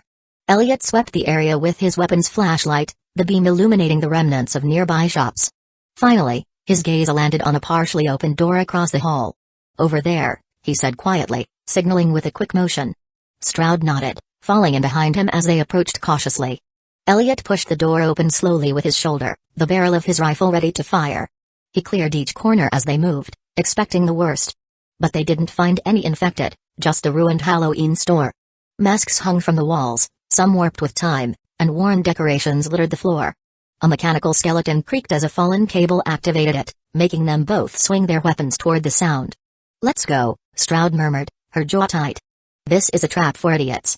They quickly exited the store, resuming their advance toward the noise, which was now more distinct. A steady rhythm of music began to fill the air. It was rock, or something similar, with a pounding bass that reverberated through the hallways. Shit, Stroud muttered, her eyes darting to Elliot. That's going to draw every infected for miles. Before she could say more, chaos erupted. The music suddenly grew louder, resonating with an intensity that seemed to shake the walls. Simultaneously, guttural screams and the unmistakable clicks of infected filled the air, mingling with the pounding of hurried footsteps. "Get down," Elliot ordered, signaling toward a pile of nearby rubble as they quickly moved to take cover. They crouched behind a heap of broken concrete and twisted metal, watching as a dozen infected sprinted past them in the hallway. Runners led the group, their movements erratic and fast, followed by clickers stumbling along with their horrifying, jerky gait. Elliot aimed his MK-12 at the group, adjusting the sight. "Do we shoot?" he whispered, his voice barely audible over the blaring music and the infected sounds. Stroud shook her head slightly, her face tense. "Negative. There's too many. If we open fire now, we'll be surrounded in seconds." "Wait." Both remained still, their breaths held as the infected rushed past, some tripping over debris and others emitting those skin-crawling sounds. The music kept growing louder, like a magnet pulling every creature in the area toward its source. When the main group disappeared down a side hall, Stroud leaned toward Elliot. "This isn't random," she said softly. "Whoever's here is trying to draw attention, and not from us." Elliot nodded, his gaze fixed on the dark hallway where the infected had vanished. "Then we need to move before they come back." Stroud adjusted her pistol in its holster, her voice firm. "We move quietly. If we find the source of that music, we shut it down. Then we decide if it's worth staying or if we get the hell out." Elliot raised his rifle and nodded. "Understood." Stroud and Elliot moved swiftly through the flooded hallways connecting the restricted areas of the mall. The water reached their knees, cold and reeking of the rancid stench of years of abandonment. Each step echoed in the corridor, their weapons ready as they advanced toward the noise that grew louder with every second. The sharp crack of gunfire tore through the air, followed by high-pitched female screams, shrill and filled with terror. "Ellie, run." Elliot felt his heart race as he recognized the name. "Shit," he muttered, picking up the pace, water splashing around him as his boots slammed against the ground. "They're kids." Stroud said nothing, but her jaw tightened as she moved alongside him, her pistol drawn and ready. They rounded a corner quickly, following the echo of gunfire and screams. The escalators at the end of the hallway led to the second floor, where the chaos grew closer, more intense. When they reached a maintenance area, Elliot spotted the scene. Ellie and Riley were surrounded by a horde of infected. Ellie was trying to climb onto a hydraulic maintenance platform, while Riley, perched higher up, was firing a pistol at the runners closing in on them. "Get up, Ellie. Hurry!" Riley shouted, but the weapon in her hands clicked empty. No bullets. Ellie tried to pull herself up on the metal structure, but her foot slipped at the last moment. She fell to the ground with a cry, landing on her back as the infected closed in on her. Stroud's narrowed eyes scanned the scene, her posture rigid as she evaluated the situation. But Elliot didn't waste a second. He raised his SPR rifle, aligning the sights with the closest infected. "Shoot, Anya!"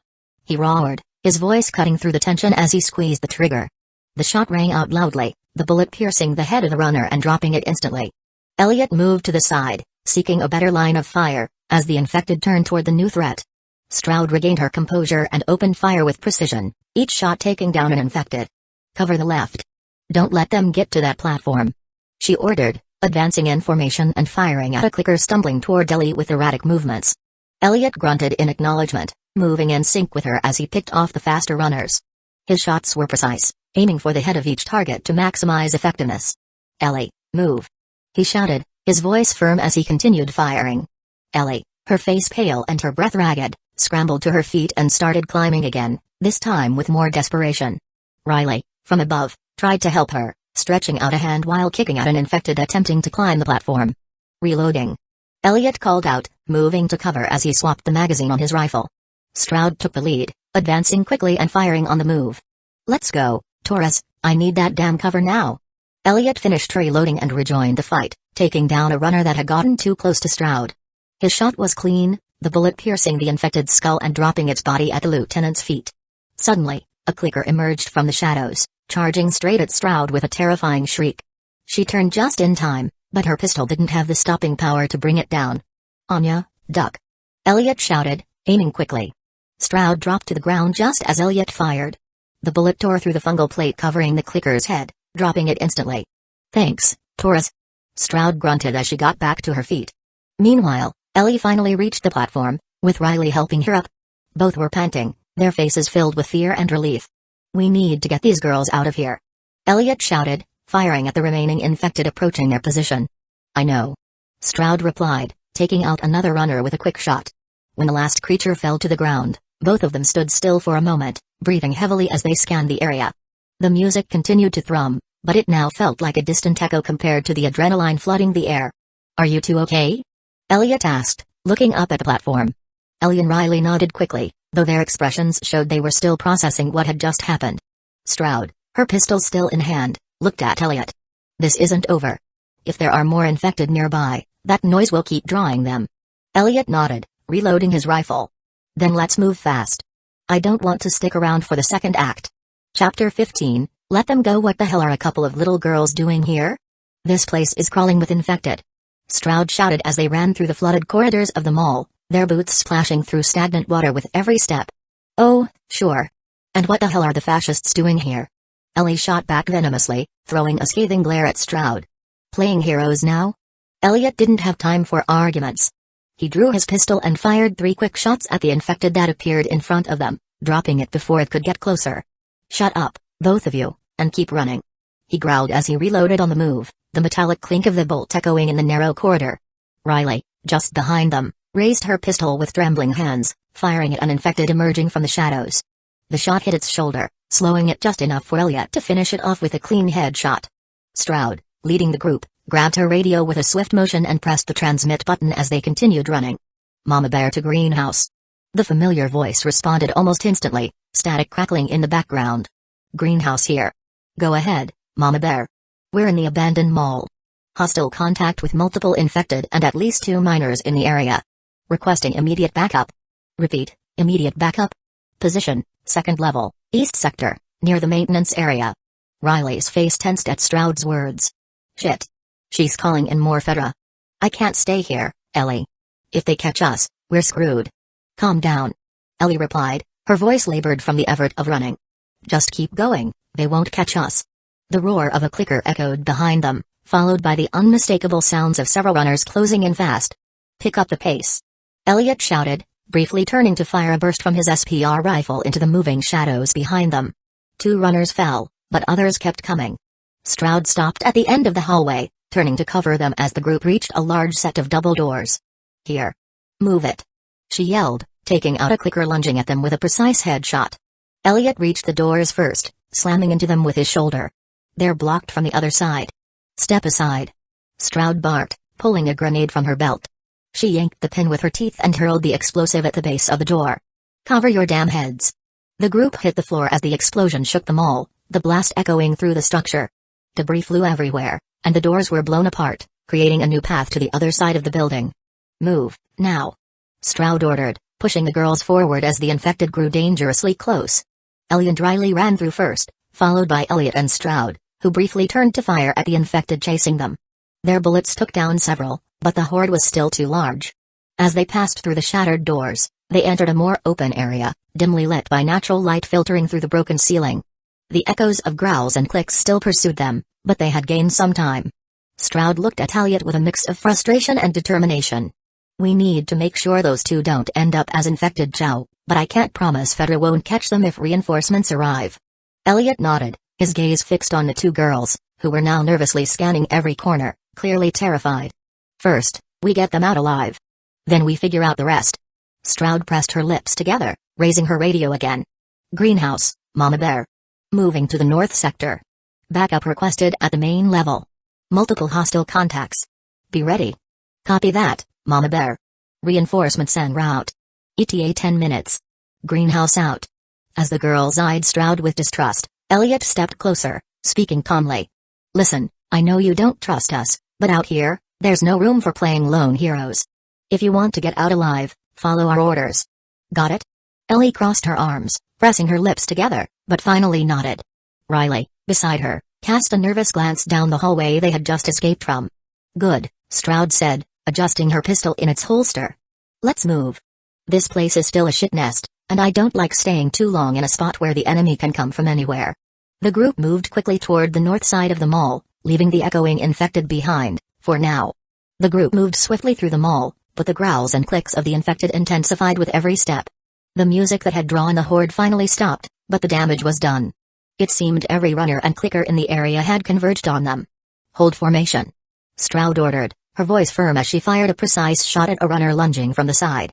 Taurus, cover me. Elliot nodded, raising his rifle and taking down 2 infected closing in from the front. The girls ran just behind them, with Ellie helping Riley reload the pistol shaking in her hands. I can't do this, Ellie. Riley gasped, stumbling over a piece of debris. Yes, you can.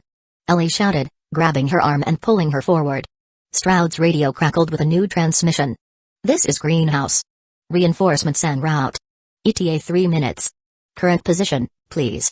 Mama Bear here, Stroud replied, shooting at a clicker. Main level, moving toward the north exit sector. Hurry the hell up, we're surrounded. Understood. Hold position as best you can. Greenhouse out. The pressure mounted as infected continued pouring out of the shadows. Elliot fired his rifle's last round, taking down a runner about to leap onto Ellie. I'm dry. He shouted, tossing the rifle aside and drawing his knife. Cover me, Doris. Stroud barked as she swapped the magazine in her pistol, turning just in time to shoot an infected charging from the left. Elliot didn't answer. He lunged toward a clicker that had cornered him against a collapsed counter. The creature advanced with outstretched arms, its teeth clicking wildly as it tried to grab him. With a grunt of effort, Elliot dodged the attack and plunged his knife into the side of the infected skull. The clicker thrashed violently before collapsing, but another runner was already rushing at him. Elliot rolled to the ground, grabbing a rusted pipe from the debris to block the runner's attack. With a desperate shove, he pushed it back and drove his knife into its neck, finishing it with a violent twist. Taurus, behind you. Stroud shouted. Elliot turned just in time to see another clicker lunging toward him. With no room to dodge, he raised the pipe and shoved it into the infected's mouth, pushing it back with all his strength. Stroud appeared beside him, landing a clean headshot. Don't die on me yet, Taurus. She growled, helping him to his feet. In the chaos, Ellie tripped and fell to the ground just as a runner leaped onto her. Ellie. Riley screamed, firing in desperation, but her shots missed. Ellie raised an arm to protect herself as the infected sank its teeth furiously into her forearm. Before it could bite again, Elliot arrived, killing it with a swift knife strike. Get up. Elliot barked, pulling Ellie to her feet, unaware of the bite. Don't fall behind.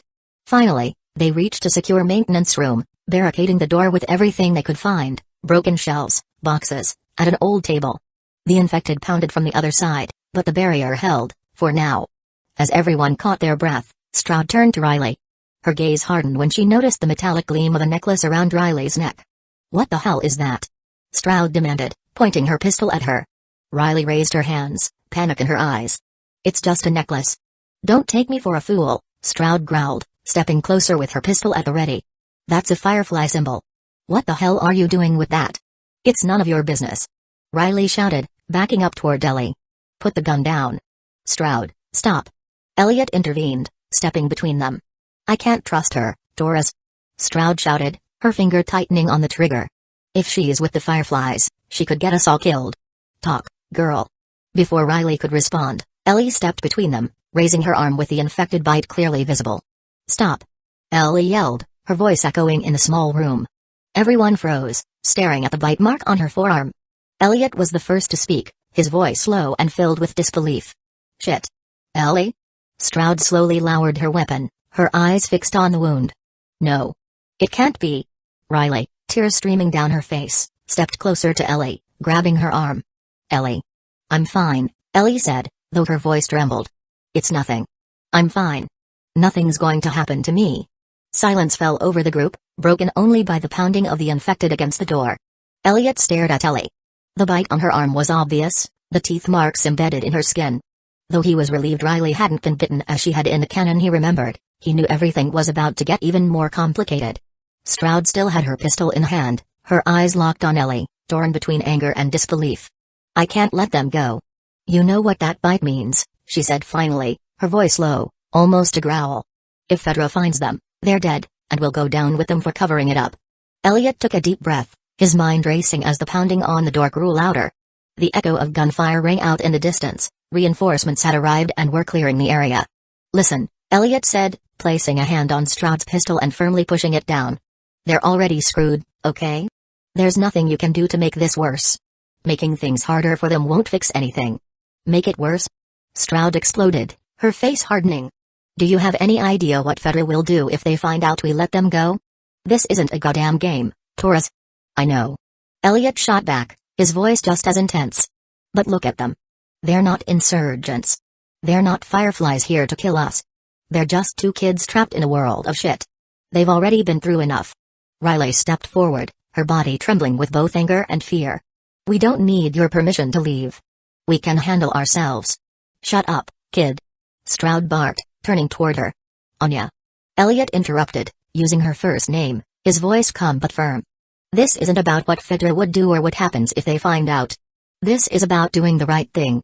Let them go. Stroud glared at him, her jaw tight as the internal conflict played out in her eyes. Finally, she let out a frustrated sigh and lowered her pistol completely. If we die because of this, Taurus, it's on you. Elliot gave a small nod and began searching for an exit. He scanned the walls and ceiling until he found a small opening in the back of the room, a ventilation duct large enough for the girls to crawl through. Over here, he said, motioning to the duct as he cleared the debris blocking it. Ellie and Riley exchanged nervous glances. What about you? Ellie asked, her voice shaky. We'll handle things here, Elliot replied, helping Riley climb into the duct. Just keep moving and don't look back.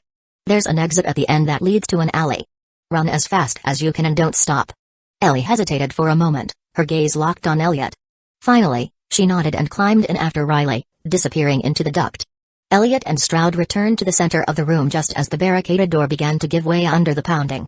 The gunfire outside had intensified, and the shouts of Fedra soldiers mixed with the growls of the infected. Finally, the door burst open, and a group of armed soldiers stormed in, weapons raised and scanning the room. Everything okay here? The squad leader asked, lowering his rifle as he looked at Stroud. The lieutenant, her face still tense, gave a curt nod. Everything's under control. The kids are dead. The leader frowned, glancing at the debris and blood trail on the floor. Where are the bodies? Stroud shot him a glare. The infected dragged them off before we could recover them. Any other brilliant questions? The soldier stiffened but eventually backed off. No, ma'am. Just checking. Good, Stroud snapped. Finish clearing this area and secure the perimeter. Torres and I have done our part. The soldiers nodded and moved out to join the others, leaving Stroud and Elliot alone in the room. This better be worth it, Stroud muttered, not looking at Elliot. It will be, he replied, though he wasn't entirely sure of his own words. The echo of gunfire continued as they headed toward the exit, knowing the girls had at least a chance to survive. Chapter 16, Punishment. Elliot was lying on the floor, one hand pressed against his throbbing jaw. Anya's strength was relentless, and that particular punch had left him reeling. Blood dripped from the corner of his mouth as he tried to focus his vision. You're a goddamn son of a bitch, Taurus. Stroud roared, pacing back and forth like a caged animal. Her eyes burned with rage, and her breathing was as erratic as her movements. What you did goes against everything we are, everything we fight for. Do you have any idea what you've risked? Elliot, still unsteady, got to his feet with difficulty, leaning against a nearby wall. Those are your ideals, he rasped, wiping the blood from his lip with his sleeve. You think I give a damn about the Fireflies or Phaedra? Neither of you is worth a damn. Anya's face twisted in fury. You should care. They're the bastards attacking us every day, sabotaging every attempt to maintain order. Or have you already forgotten how many comrades we've lost because of them? Elliot let out a bitter laugh, despite the pain. You know why they attack, Anya? Because they're a reflection of the shit we are.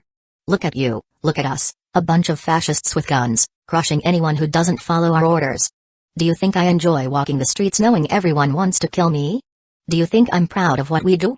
Anya stopped dead in her tracks, her eyes boring into him. Don't give me your sermons, Taurus. We do what we have to do to survive. You're nothing but a goddamn coward who doesn't understand how this world works.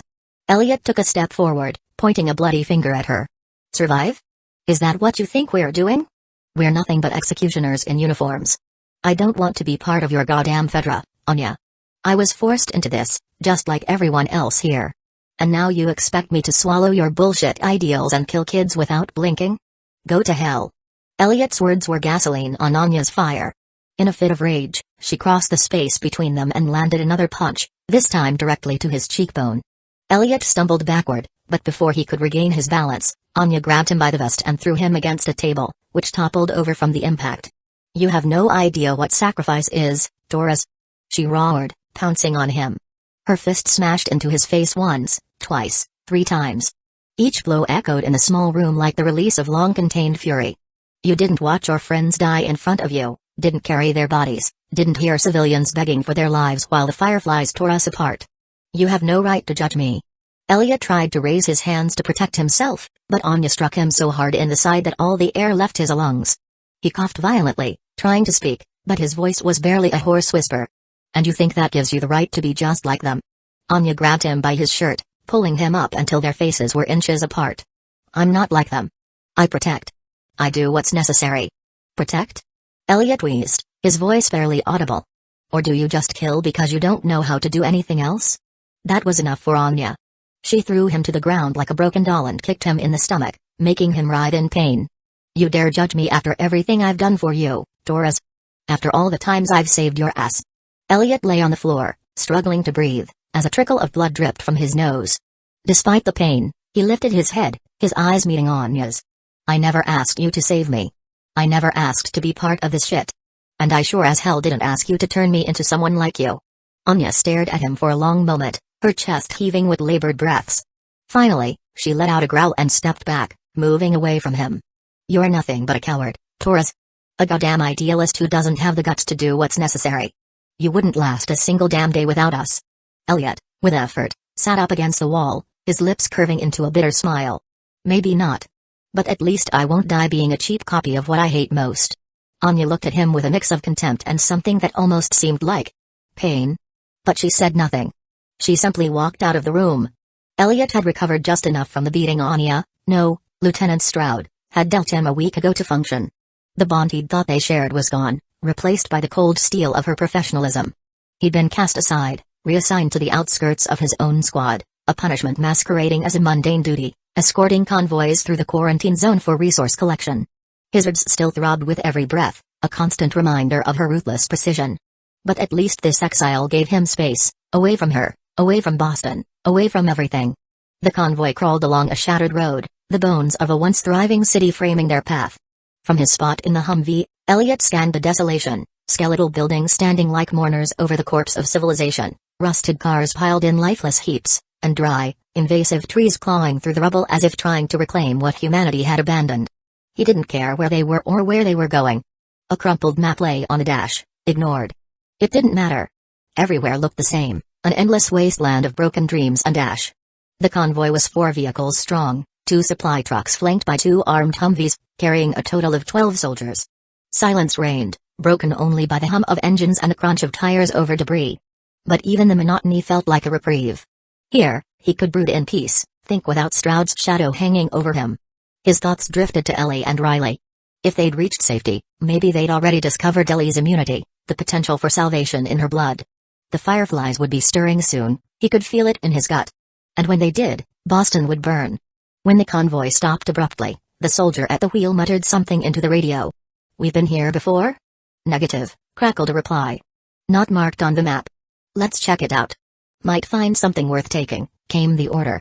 Elliot disembarked with the others, boots crunching against the cracked asphalt. The air was thick with the smells of decay, wet rot, sour mold, and the sharp tang of rust. The abandoned town sprawled ahead, frozen in a tableau of destruction. Collapsed houses leaned drunkenly against one another, windows shattered, doors torn from their hinges. A few faded signs hinted at what this place once was, but it had long since been swallowed by the apocalypse. Teams of 2, barked the convoy leader, his face scarred and grim. Sweep the buildings. Don't touch anything infected, and if it looks dangerous, call it in. Keep sharp, this place is too damn quiet.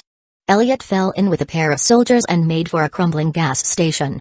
His rifle was steady in his hands, the Mk-12's barrel leading the way. The pumps outside leaned at odd angles, their metal skeletons eaten away by years of exposure. Inside, the air was stale and damp, a cloying mix of old gasoline and something more putrid. Shelves had toppled in chaotic heaps, scattering rotted goods and dented cans across the floor. At the back, a metal door hung ajar. Elliot nudged it open, revealing a flight of rusted stairs leading into darkness. He thumbed the radio on his shoulder. Doors. Found a basement. Checking it out. Copy that, came the reply. Keep the line open. The stairs groaned under his boots as he descended, rifle ready. His flashlight pierced the gloom, revealing rows of dusty shelves and stacks of sealed fuel drums. A small generator sat in one corner, its condition dubious at best. But what drew his attention was a makeshift curtain of black plastic at the far end of the room. It billowed slightly, as if disturbed by an unseen breeze. When he peeled it back, the stench hit him like a physical blow. Behind the plastic lay the grim evidence of violence, human remains scattered across the floor, bones picked clean and flesh rotting in dark, rancid pools. Dried blood splattered the walls in grotesque patterns.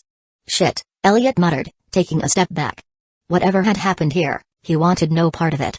Meanwhile, Outside, the other Fedra soldiers had started ransacking the town. Moving from house to house, they scavenged anything remotely useful: canned food, tools, clothing. Some stuffed their bags with jewelry and trinkets, items that once held value but now were little more than personal trophies. "Hey, check this out," one soldier shouted from across the street. He'd discovered an old radio, still connected to a battery. When he switched it on, static crackled briefly before a faint transmission came through. Music, a classic tune from the 80s that shattered the oppressive silence.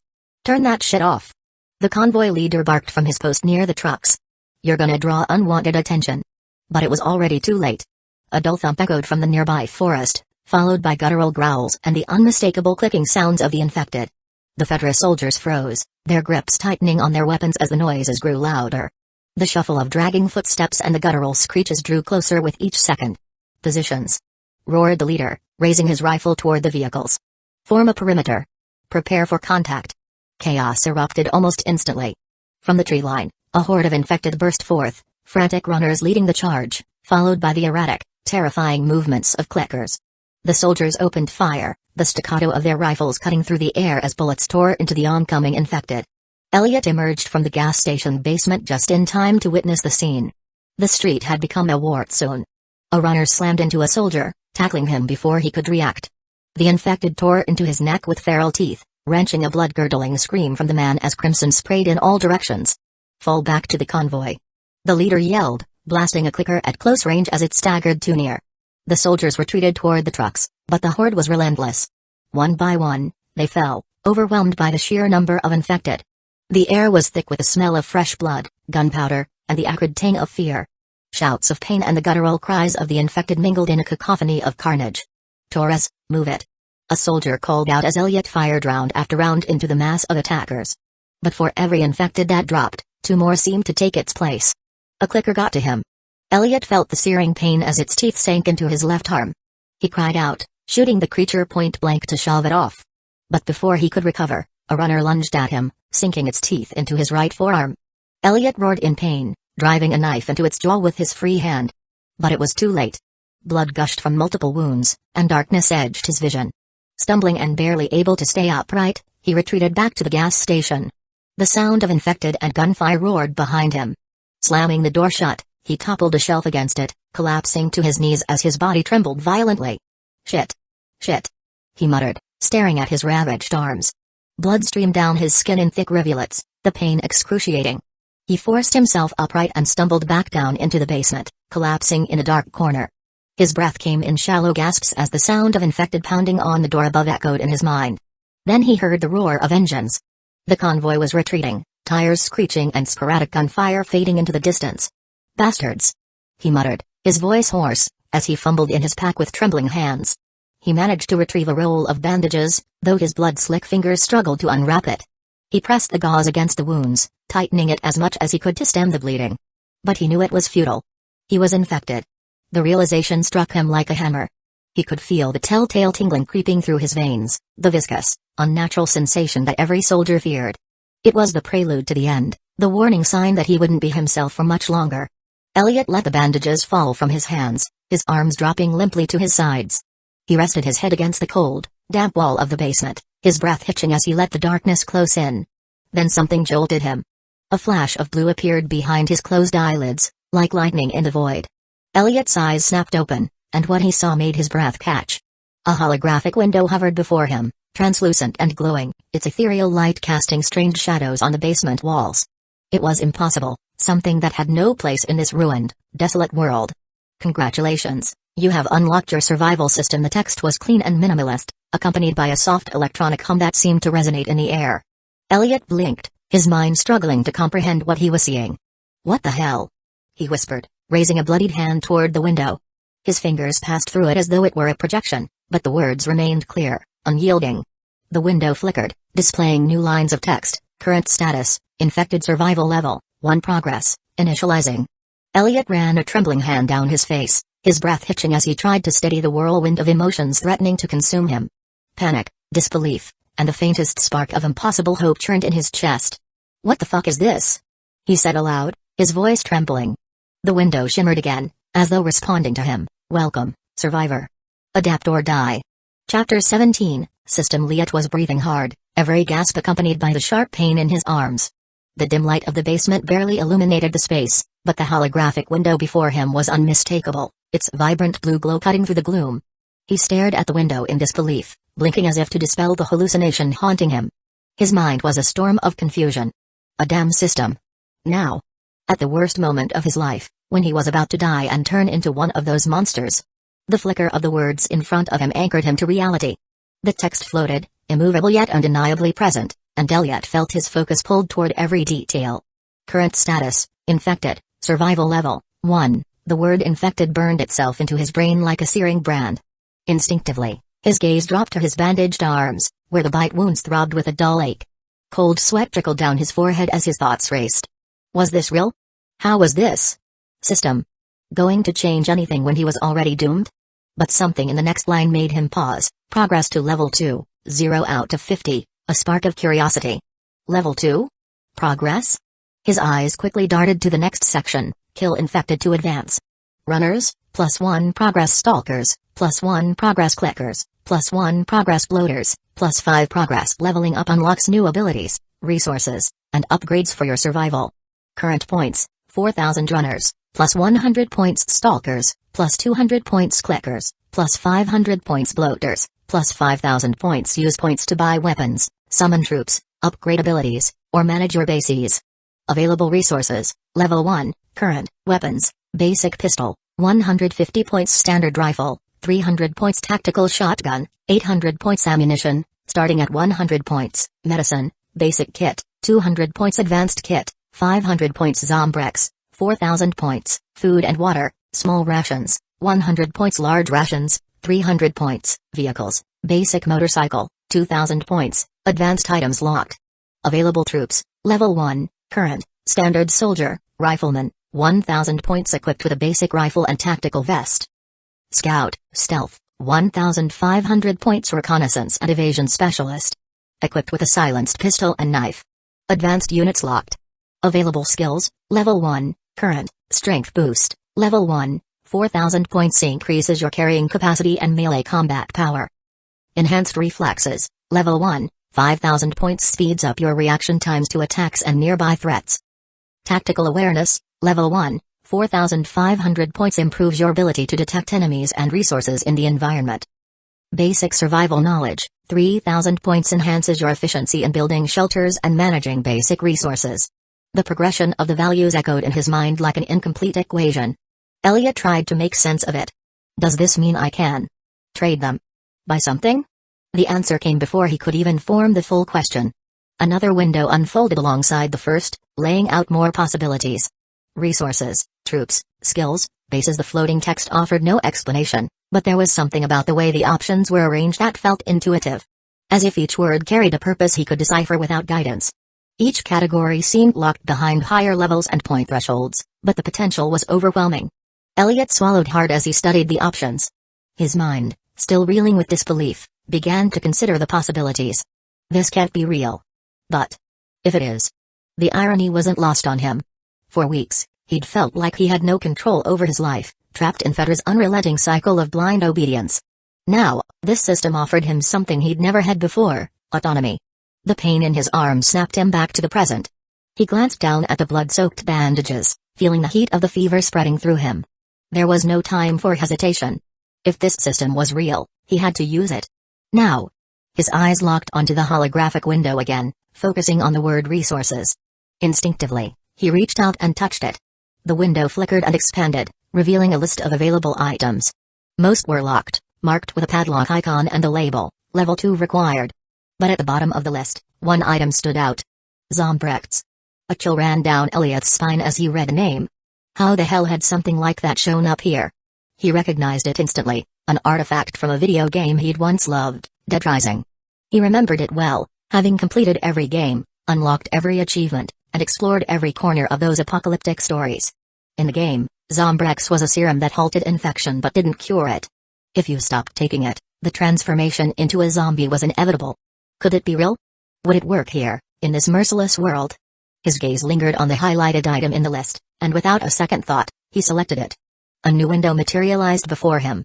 Zombrex. This serum halts the infection and prevents the user from turning into an infected for 7 days. If usage is discontinued, the user will turn into an infected within hours. It is highly recommended to keep multiple doses on hand to ensure continuity of treatment. 7 days. Each week, he would have to secure another dose just to stay alive. The pressure was brutal, but at this moment, it was his only chance. Elliot swallowed hard and pressed the purchase command. Instantly, his points counter dropped to 0. A faint glow illuminated his hand, and a strange warmth spread from his palm to his fingertips. Stunned, he watched as a small rectangular box began to materialize in his hand. First, a bluish light took shape, and then, as if the air itself solidified, the box fully appeared. Clear lettering on its surface read, Zombrex.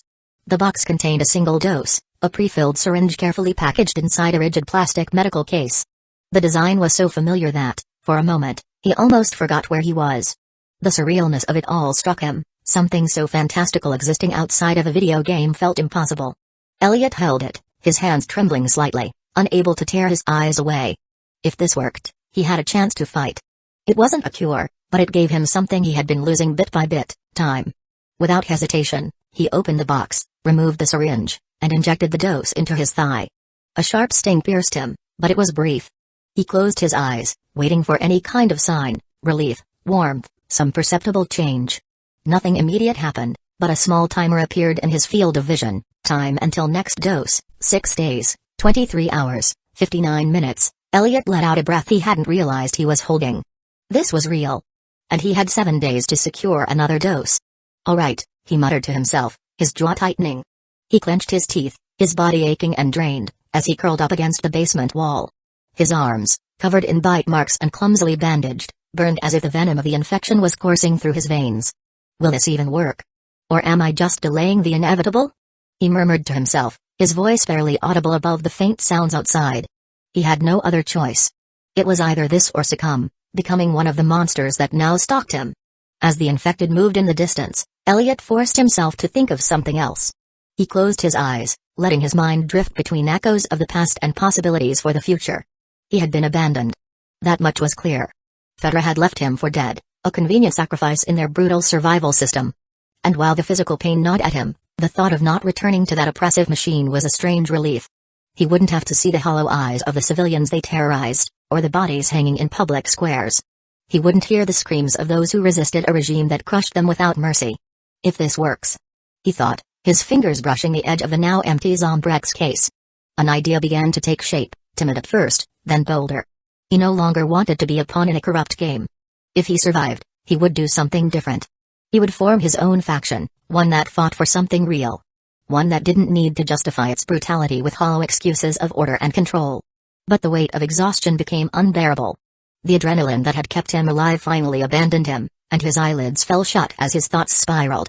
Clinging to uncertainty and pain, Elliot drifted into sleep, holding tight to a hope he didn't yet know was possible.